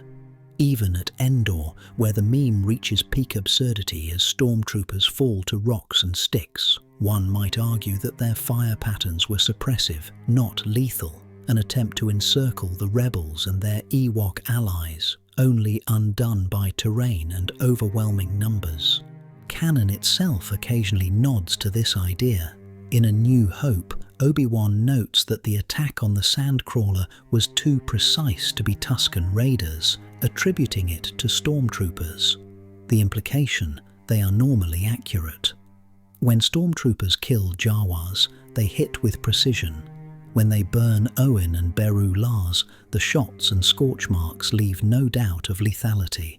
Their aim only falters in encounters with protagonists, suggesting intent. Likewise, Vader and Tarkin both repeatedly favor strategy over slaughter. Tarkin's Tarkin doctrine is built not on body counts, but on fear and demonstration. The destruction of Alderaan proves this. One planet obliterated to control thousands. Herding heroes with blaster fire fits that ethos perfectly. Better to terrify and funnel than to kill indiscriminately. Outside of film, Star Wars Rebels and The Mandalorian show stormtroopers varying wildly in accuracy. Against nameless foes, their fire is deadly. Against protagonists, it suddenly falters. While some of this can be attributed to narrative necessity, the conspiracy frames it as consistency. Stormtroopers are lethal when they need to be, and deliberately inaccurate when the Empire seeks capture, surveillance, or intimidation. The incompetence is camouflage for manipulation. The psychological angle deepens the theory. Stormtroopers missing at close range creates overconfidence in their targets. Heroes like Han Solo scoff at Imperial marksmanship, dismissing them as clumsy. But what if that was exactly the point? Letting enemies underestimate stormtroopers makes them bolder, more reckless, and easier to herd into traps. This tactic mirrors predator behavior in nature, driving prey into kill zones rather than striking outright. Of course, the Empire also had practical reasons not to always kill. Alive, rebel leaders offered intelligence, bait for allies, or proof of Imperial mercy, twisted though it might be. Dead, they were martyrs. By letting heroes slip through seemingly chaotic firefights, the Empire could manipulate outcomes, control optics, track enemies, and harvest propaganda victories. The conspiracy gains traction because it resolves an inconsistency. Stormtroopers are canonically trained from childhood on Kamino or conditioned through the Imperial Academy system. Their numbers are vast, their discipline legendary. It strains belief that such an army would consistently miss in firefights, unless missing was part of the plan. When Leia quips, "Aren't you a little short for a stormtrooper?" she underestimates them, just as the audience does. So what does Tarkin prefer, fear or bodies? The record is clear. Tarkin believed fear controlled more effectively than numbers. A well-timed miss, a manipulated escape, a staged demonstration. These were tools in his arsenal as surely as blaster fire. If Alderaan's annihilation was scripted theatre, then Stormtrooper Bad Aim may have been its battlefield counterpart. In the end, the Bad Aim conspiracy transforms a running joke into chilling intent. Stormtroopers don't miss because they're incompetent. They miss because they're ordered to, because the Empire understood that fear, survival, and manipulation were stronger weapons than clean executions. Every corridor volley, every near miss was not failure but strategy, part of a galactic game in which even the heroes' escapes were engineered, and the galaxy laughed at their aim, never realizing it was the deadliest accuracy of all. Maz Kanata's lightsaber heist. In The Force Awakens, when Rey stumbles into Maz Kanata's cellar and discovers Luke's lost lightsaber, audiences were stunned. Here was the weapon, Anakin Skywalker's blade, passed to Luke by Obi-Wan, cut from his hand during his duel with Vader on Cloud City. It had plummeted into the depths of Bespin, lost in a tangle of air shafts and reactors. How then did it reappear decades later in the possession of a pirate queen who refuses to explain, brushing the question away with a cryptic line? A good question for another time. The official canon still leaves the answer vague, but the conspiracy of the Maz Kanata heist fills the gap with intrigue. The theory suggests that the saber's journey was not simple chance, but the product of black market kyber trade, salvage networks on Bespin, and secret deals that Maz herself may have orchestrated. The trail begins on Cloud City. When Luke's hand is severed, both flesh and saber tumble into the bowels of the city. Ugnaught salvagers, already seen sorting through junk in the carbon freeze facility, are the most likely first link. Known for reclaiming machinery from Cloud City's endless maintenance shafts, Ugnaughts had every incentive to recover valuable scrap.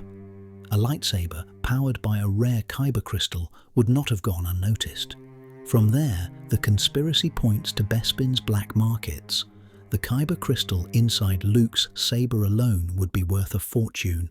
Smugglers, crime syndicates, and Imperial agents all trafficked in kyber during this era, some for weapons research, others for superstition. The saber could have passed through hands many times, sold, stolen, or traded as a curiosity. Each owner may not have understood its legacy, only its value. But Maz Kanata is not just any collector. Known as a 1,000-year-old pirate queen and information broker, she had her fingers in every smuggling ring in the galaxy. Her castle on Takodana was a haven for scoundrels, bounty hunters, and merchants. If anyone could track a lost relic through decades of underworld deals, it was Maz. And given her deep knowledge of the Force, though she was no Jedi, she would have recognized the blade as far more than merchandise. Why then did she refuse to explain when asked? Some argue that her answer, for another time, was not narrative delay, but an in-universe cover. If Maz had orchestrated a heist to retrieve the saber, her silence would protect the brokers, salvagers, and smugglers who helped her. Revealing the chain of custody might expose allies to Imperial or First Order retribution. Others suggest Maz herself may have benefited from the black market kyber trade, profiting from smaller crystals while ensuring this particular relic was kept safe. To admit the saber's journey would be to admit her own complicity in shadowy dealings. The conspiracy also ties into larger lore. Kyber crystals were central to Imperial and First Order projects. The Death Star's super lasers, the Starkiller base weapon. Salvaging and trafficking kyber was big business, and Maz's knowledge of such trade may explain why she was able to find Luke's saber when no one else could. Some theorists even speculate that Maz outbid Imperial remnants for the weapon, ensuring it stayed out of Sith or First Order hands. Who profits from kyber salvage? The list is long. Ugnaught guilds on Bespin, Hutt cartels, trafficking crystals to arms dealers, and collectors like Dryden Voss of Crimson Dawn. Any of these could have handled Luke's saber before Maz claimed it. The weapon's survival, then, is not a miracle, but a series of profitable exchanges in which each participant cared only about value until it reached someone who cared about destiny. The heist framing gives Maz's role new texture. Perhaps she didn't stumble upon the saber at all. Perhaps she hunted it. Her long life and vast contacts could have allowed her to quietly track its path from Cloud City to the present. When the time was right, she seized it, knowing that the galaxy's future might hinge on who held that weapon next. Her silence, then, is not negligence, it is guardianship. By refusing to explain, Maz preserved both the mystique of the saber and the safety of those who helped recover it. The blade's true journey remains hidden, its scars buried under decades of trade and secrecy, but the conspiracy lingers that somewhere in Bespin's salvage shafts, an Ugnaught once lifted a fallen saber from the wreckage, setting in motion a chain of deals that would end, improbably, in the cellar of a pirate queen who always seemed to know more than she let on. Maz's heist may never be fully revealed, but its outlines haunt the story.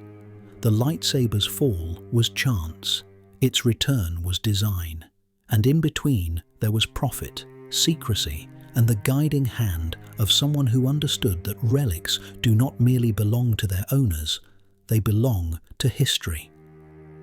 Kyber and Jedha, the Silence Campaign.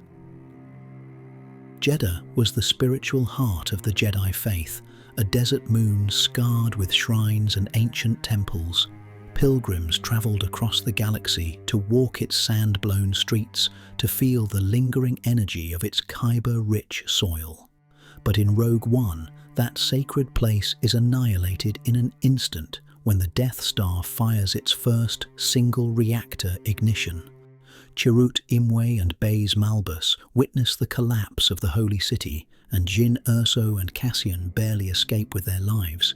In the film, the event is portrayed as a demonstration, a limited test of the Death Star's planet-killing superlaser. Yet the Empire's propaganda machine did not present it this way to the wider galaxy. The conspiracy, known as the Silence Campaign, argues that the destruction of Jedha was officially framed not as imperial atrocity, but as a rebel-caused disaster. According to whispers of imperial press lines, it was described as an insurgent accident, an explosion triggered by Saw Gerrera's extremists. Behind that cover story, the Empire quietly hid the real purpose. kyber harvesting, and early weapons testing, all while silencing survivors who could expose the truth. Kyber is the key to the conspiracy. Jeddah's sacred status existed because of its kyber deposits, which the Empire had been mining in secret for years. Cargo ships departed daily under heavy guard, carrying crystals meant not for lightsabers, but for the Death Star's superlaser. The official line from the Empire was that the resource was being relocated for energy projects, though no such projects were ever announced. When the city was vaporized, the cover story collapsed, but the propaganda pivot was immediate. Imperial broadcasts painted Saw Gerrera's partisans as reckless insurgents whose hidden weapons cache had destabilized the moon's fragile core, triggering the catastrophe. Saw's extremism made the cover story all the more plausible. Even sympathetic rebels described him as dangerous, willing to use brutal methods that alienated civilians. The Empire needed only to amplify existing fears. By spinning the catastrophe as the result of Gerrera's experiments, they discredited him further while absolving themselves. In the eyes of many across the galaxy, Jeddah was not a martyr's world, but collateral damage of terrorists. But survivors contradicted the narrative. Merchants and pilgrims who fled the city before its annihilation spoke in hushed tones about imperial mining, about endless streams of kyber convoys. Refugees whispered of a blinding light that seemed too focused, too deliberate to be any natural explosion. In back channels, in underworld cantinas, these testimonies circulated. Yet the Empire had no difficulty suppressing them. Official holonet coverage drowned them out with endless repetition of the insurgent accident line. Survivors were dismissed as hysterical, their memories distorted by trauma. Many simply disappeared into refugee camps, their voices fading into obscurity. The Silence campaign also explains the gap between Jeddah and Scarif. By the time of the Scarif battle, the Death Star was already known to work. But why fire on Jeddah first? The conspiracy's answer: it was both test and cover. Jeddah's destruction allowed the Empire to calibrate the weapon while simultaneously disposing of a holy site that might have fueled opposition. And by blaming the rebels, they seeded distrust across the galaxy. If insurgents could cause such devastation, perhaps Imperial control was justified. Tarkin's fingerprints are clear. As architect of the Tarkin Doctrine, he valued fear as a tool above all else. Destroying Jeddah outright risked backlash. Disguising it as rebel error created not only fear, but division, fracturing sympathy for the rebellion at its roots. In this light, the Silence campaign was not simply about hiding kyber harvesting. It was about weaponizing perception, ensuring that even the truth of the Death Star's first shot was buried beneath layers of lies. The legacy of Jeddah lingers in canon. In Andor, characters speak of the moon's destruction with bitterness and suspicion, often unsure of the true cause. Some believe Saw Gerrera was responsible, others hint at the Empire's hand. The ambiguity reflects the success of the Silence campaign. Decades later, the truth of Jeddah remains contested, erased by propaganda. Only a few, like the surviving Guardians of the Wills, kept the memory alive, passing on the knowledge that Jeddah was not an accident, but a crime. The tragedy of Jeddah is thus doubled. Not only was a holy city destroyed, its kyber stripped to feed the Empire's war machine, but its memory was distorted. A spiritual center became a propaganda tool, a massacre became an incident, and the galaxy, starved of truth, accepted the Silence campaign's narrative until the Death Star fired again, too visibly and too undeniably to be dismissed as anything but what it was: the Empire's doctrine of fear, written in fire across the stars. Leia's force training, a hidden curriculum. When The Rise of Skywalker revealed Leia Organa wielding a lightsaber in flashback, sparring with her brother Luke under Endor's skies, many viewers were surprised. For decades, Leia had been portrayed as diplomat, general, and leader, her connection to the Force acknowledged, but never foregrounded. Yet in her final chapter, she is not only attuned but proficient, capable of passing on Jedi teachings to Rey, holding a saber with the ease of long practice. The films left much of this growth unseen, leading to a persistent conspiracy. Did Leia and Luke cultivate a hidden curriculum of Force training conducted in secret to avoid political backlash from the fledgling New Republic? The strongest support for this idea lies in Leia's actions before the Force awakens. Though she never advertised herself as a Jedi, her instincts frequently bordered on precognition. In Return of the Jedi, she senses Luke's survival after the Death Star explodes. In the sequel trilogy, she senses Han's death and Rey's trials from across the galaxy. These are not casual coincidences. They are the reflexes of someone who has trained in listening to the Force. Her lightsaber skills, glimpsed in flashback, suggest that Luke trained her not briefly, but thoroughly. The concealment of this training, then, was not because it didn't happen. It was because it couldn't be acknowledged publicly. Why the secrecy? The New Republic was fragile, born from compromise after decades of war. Many citizens still feared the Jedi, blaming them for the Clone Wars, their entanglement in politics, and their role in the rise of the Empire. To openly declare herself a Jedi would have risked destabilizing the political capital Leia had built as a senator and later as a leader. Worse still, her lineage was dangerous. Once it was revealed that she was the daughter of Darth Vader, her trust among the Republic's leadership eroded. If Leia had openly trained as a Jedi, opponents would have cast her as Vader's heir, stoking fears that she might follow her father's path. Secrecy became not a preference, but a necessity. Luke himself may have supported this discretion. As he rebuilt the Jedi, he was already struggling to restore legitimacy to an order whose fall was fresh in memory. To present Leia as his apprentice would have brought scrutiny not only on her, but on him. A hidden curriculum allowed her to grow in the Force while avoiding the spotlight of suspicion. Their training likely took place during retreats, private visits, and covert sessions in which Leia could explore her abilities without risking her political position. Who else knew?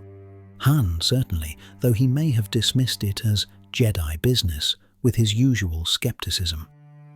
Luke's early students may have suspected, but it is unlikely that Leia ever joined them openly. Mon Mothma, as one of Leia's closest allies, may also have known, but her silence would have been pragmatic, understanding that public knowledge could fracture the New Republic. Beyond that, Leia's training would have been invisible, her skill a secret shared only by those she trusted absolutely. Signs of practice emerge in subtle canon cues. In Bloodline, Claudia Gray's novel, Leia demonstrates uncanny political instincts, reading rooms and anticipating betrayal with almost Force-like clarity. In The Last Jedi, her survival of the Raddus Bridge explosion, drawing herself back through space, was criticized by some as abrupt, but to believers in the hidden curriculum, it was the inevitable reveal, proof that Leia had cultivated her strength all along, only choosing to use it when absolutely necessary. The conspiracy reframes Leia's arc not as a late discovery of power, but as a life lived in balance between two callings. She trained enough to wield the Force when needed, but not so openly as to endanger her political credibility or the fragile peace she helped construct. Her decision to end her training, symbolized in the rise of Skywalker by the vision of her laying down her saber, becomes not a lack of aptitude, but a conscious sacrifice.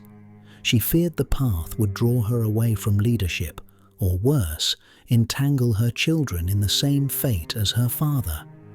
The brilliance of the hidden curriculum theory is that it explains the apparent gap, how Leia could be portrayed as suddenly proficient in the sequel trilogy without contradicting her earlier story. She was never untrained, only discreet. Luke honored her secrecy, the Republic required it, and Leia herself chose it. weaving her force growth into the quiet spaces between senatorial debates and battlefield commands. The hidden curriculum conspiracy adds depth to Leia's legacy. She was not merely a leader who happened to be force-sensitive. She was a Jedi who chose not to wear the title, a master who passed on what she could in whispers and private lessons. Politics forced her to silence, but her training never stopped. And when the time came to guide Rey, she drew upon decades of quiet practice, revealing at last what had been true all along: that Leia Organa had always walked the path of the Jedi, only in shadow. Finn's awakening was suppressed. From the moment FN-2187 pulls off his helmet on Jakku, sweat beading on his brow as he refuses to fire on civilians, something feels different. He is not like the others. His conscience awakens sharply, as though triggered by more than morality alone. Across the sequel trilogy, subtle breadcrumbs hint that Finn's instincts run deeper, that he is force-sensitive. Yet instead of seizing him for the Inquisitorius or grooming him into a dark side acolyte, the First Order kept him in the ranks, even shunting him into sanitation duty. The conspiracy here is chilling. What if the First Order recognized Finn's force sensitivity early on, but chose to suppress it through conditioning, reassignments and silence, fearing that awakening would make him unpredictable? Behavioral anomalies provide the first clues. Finn consistently demonstrates awareness and reflexes beyond standard troopers. On Jakku, he senses the horror of the massacre before blasters are even raised. He resists conditioning drills in ways Phasma notes as troubling. In The Force Awakens novelization, it is suggested that he scored unusually high in training exercises, but was reprimanded for acts of hesitation and individuality. For an army designed to crush individuality, Finn's divergence was a red flag. His rebellion may not have been sudden. It may have been the culmination of suppressed instincts the First Order had already flagged. Audio and vision cues reinforce this possibility. When Finn fires the Falcon's quad cannon in TFA, he does so with uncanny precision for someone supposedly untrained. In The Rise of Skywalker, he directly states to Janna that he has a feeling when making tactical calls, feelings that echo the language Luke once used to describe his connection to the Force. Even John Boyega has confirmed in interviews that Finn's arc was intended to reveal his Force sensitivity, a thread the films only partially paid off. His repeated instinct to protect Rey, his unease with violence, and his uncanny survival in firefights all point to a quiet awakening. Why then did the First Order not recruit him for the Inquisitorius? The conspiracy's answer is fear. Unlike the Empire, which abducted and trained Force-sensitive children to become Inquisitors, the First Order may have taken a different approach: suppress rather than cultivate. By the sequel era, Palpatine's shadowy plans were already underway on Exegol. Snoke's existence and Kylo Ren's instability meant there was little appetite for additional apprentices. A stormtrooper who displayed Force potential was less a resource than a liability. Training him risked creating another rival or destabilizing their hierarchy. Better to bury his talent under layers of conditioning and menial assignments, keeping him contained. Finn's sanitation duty takes on new significance in this reading. Officially, it was a rotating assignment for lower-ranking troopers, but for someone with exceptional test scores, why relegate him there? The conspiracy suggests it was deliberate, an attempt to keep him away from combat situations where his instincts might sharpen. Containing him to maintenance minimized the chances that his awakening would spread into open defiance. The very act of sending him to Jakku may have been an oversight, a slip that placed him in a moral crucible strong enough to break through years of suppression. What methods of suppression might the First Order have used? We know from canon that their trooper program relied on heavy indoctrination, identity erasure, and psychological conditioning from childhood. It's possible that Finn, as a latent force sensitive, was singled out for additional treatment. Subtle programming may have been used to stifle his instincts, to frame his awareness as hesitation or defectiveness rather than a gift. Phasma's watchful eye, noted in novels and comics, suggests that Finn's record was closely monitored. His conscience was not a surprise. It was a known variable they attempted and failed to smother. The conspiracy also explains why Finn's defection was so dramatic. Other troopers broke ranks occasionally, but Finn's defiance spiraled into full desertion, alliance with the resistance, and leadership of defectors like Janna. If his awakening had been suppressed for years, Jakku was the moment it broke free, the slaughter too extreme to repress, the force too insistent to ignore. His arc then becomes less about cowardice or chance, and more about the delayed flowering of a force connection long smothered by fear. In the end, the Finn suppression theory reframes his story. He was not just a stormtrooper who chose differently. He was a potential Jedi hidden in plain sight, silenced by a regime that feared what he represented. His conscience was not weakness, it was the Force speaking. His sanitation assignment was not coincidence, it was containment. And his awakening was not sudden. It was inevitable, the breaking of chains the First Order had wrapped around him since childhood. If true, Finn's story is one of stolen destiny, a Jedi-to-be deliberately buried under armor and indoctrination until war cracked the shell. And when it did, the First Order's greatest fear came to pass, that even in the darkest conditioning, the Force finds a way to awaken. Ahsoka's white and the cosmic play. When Ahsoka Tano steps onto the screen at the end of Star Wars Rebels, cloaked in gleaming white robes, staff in hand, she feels transformed. The imagery is deliberate. Fans compared her immediately to Gandalf the White, a figure who has passed through death and returned with a higher purpose. This Ahsoka the White moment raises a deeper conspiracy. Is her transformation evidence that she has stepped beyond the Jedi-Sith binary and entered into the cosmic play of the Force? From Mortis to the world between worlds, Ahsoka's arc has intertwined with entities and realms that transcend ordinary destiny. Her post-Rebels presence suggests not merely survival, but a new role as an agent of balance itself, moving outside time's normal boundaries. The seeds of this theory lie in the Clone Wars Mortis arc. There, Ahsoka is killed by the son, only to be revived by the daughter's essence. This act is often overlooked, but it may have permanently altered her nature. The daughter embodied the light side of the Force itself. By transferring her life force to Ahsoka, she may have left behind a fragment, making Ahsoka more than human, an avatar of balance. This would explain her uncanny survivals, from Malachor to her reappearance years later, and why she increasingly operates outside Jedi definitions. She is not just Ahsoka anymore, she is a living conduit of something older. The world between worlds deepens the conspiracy. Pulled into the realm by Ezra, Ahsoka was literally rescued from death, but her survival there is not just chance. It suggests she is bound to moments across time. In saving her, Ezra altered destiny, and Ahsoka walked out of the portal into an existence slightly unmoored from the ordinary flow.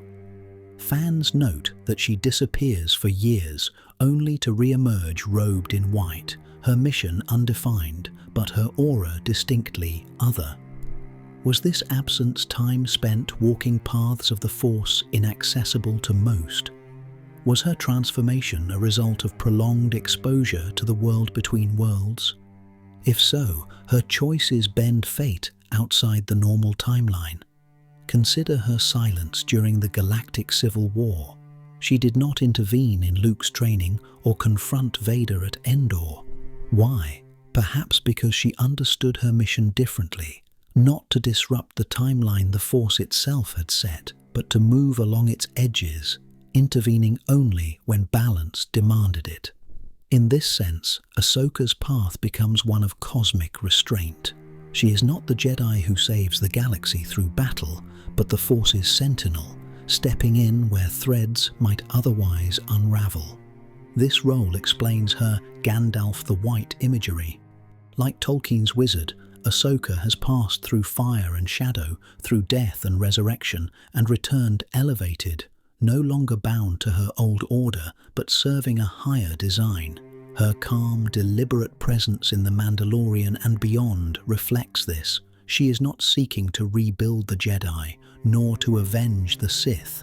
She is operating in the liminal space, where the cosmic force speaks louder than institutions. So how does this threaten Thrawn? In Rebels, Thrawn represents cold calculation, a tactician who sees war as a matter of art and logic. But Ahsoka's new role moves outside his framework. If she has stepped into a cosmic play, wielding knowledge of the Force's deeper patterns, she threatens him not just with sabers and fleets, but with unpredictability. Thrawn thrives on anticipating opponents' moves, studying their culture to predict their strategy. How does one predict an agent of fate, someone guided by the will of the cosmic force itself? Ahsoka's very presence unbalances his chessboard. The conspiracy thrives because it reframes Ahsoka as something larger than a survivor. She is not simply a Jedi dropout or lone wanderer.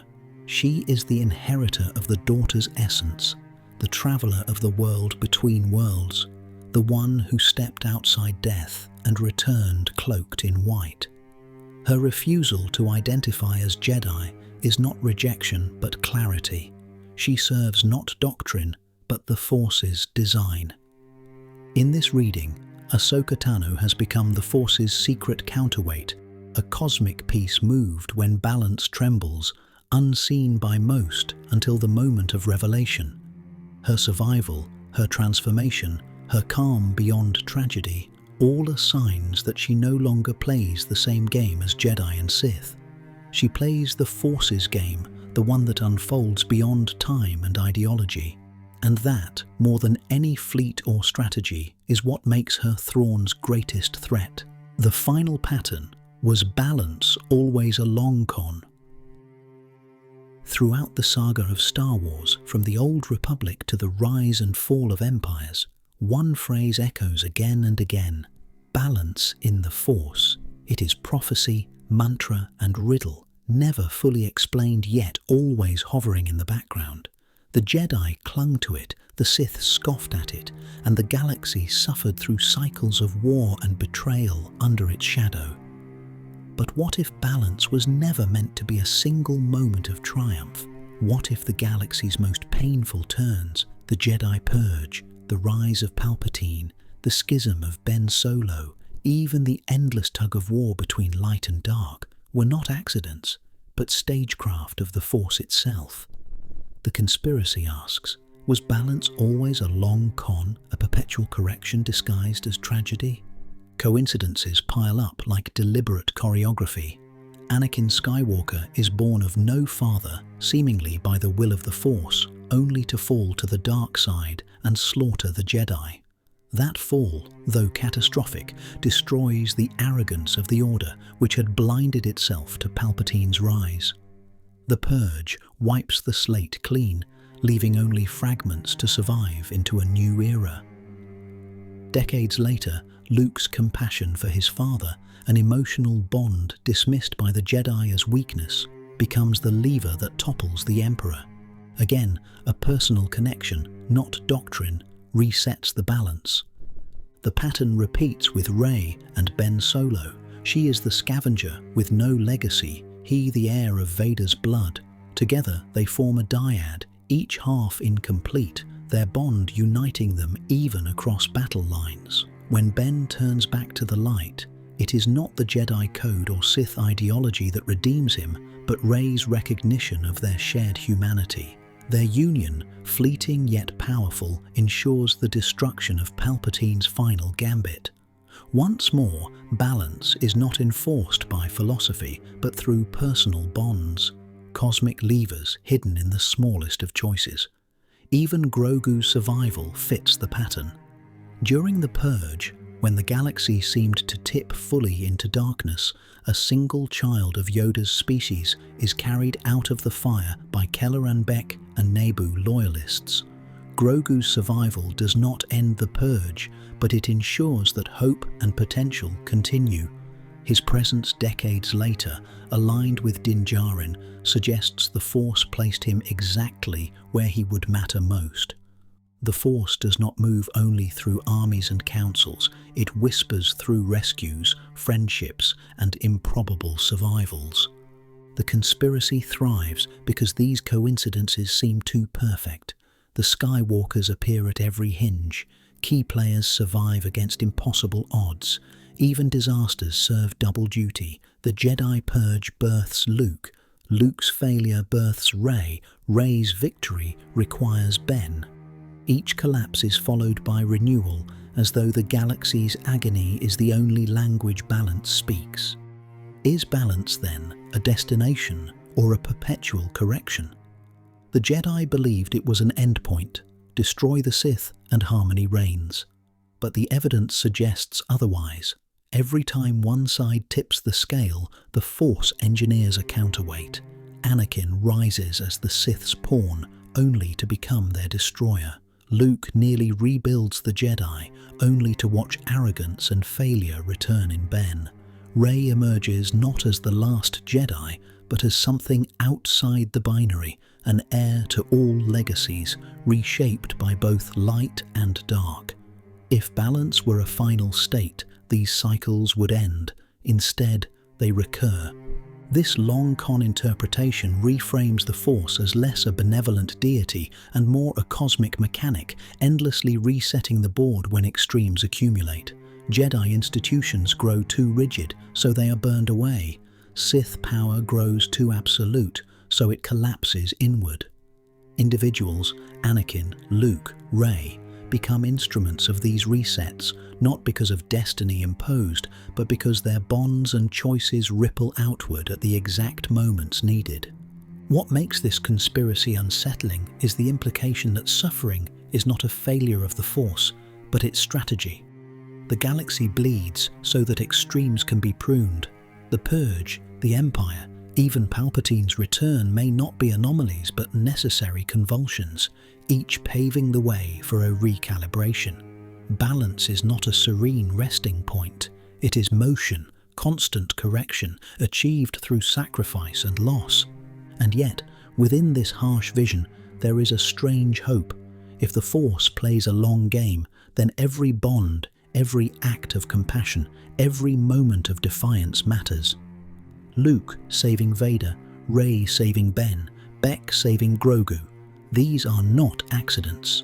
They are the hinges upon which entire cycles turn. The galaxy may never reach a permanent harmony, but through these bonds, it is kept from falling forever into shadow. The final pattern, then, is paradox.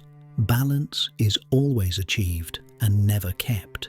It is not a destination, but a rhythm, a cosmic long con that reshapes history with every generation. The Jedi misread it. The Sith tried to exploit it, but in truth, balance was never theirs to command. It was the Force itself, endlessly weaving tragedy into renewal, using the smallest connections as the galaxy's greatest levers. Thank you for watching Game of Lore. Please subscribe if you enjoyed it. Good night.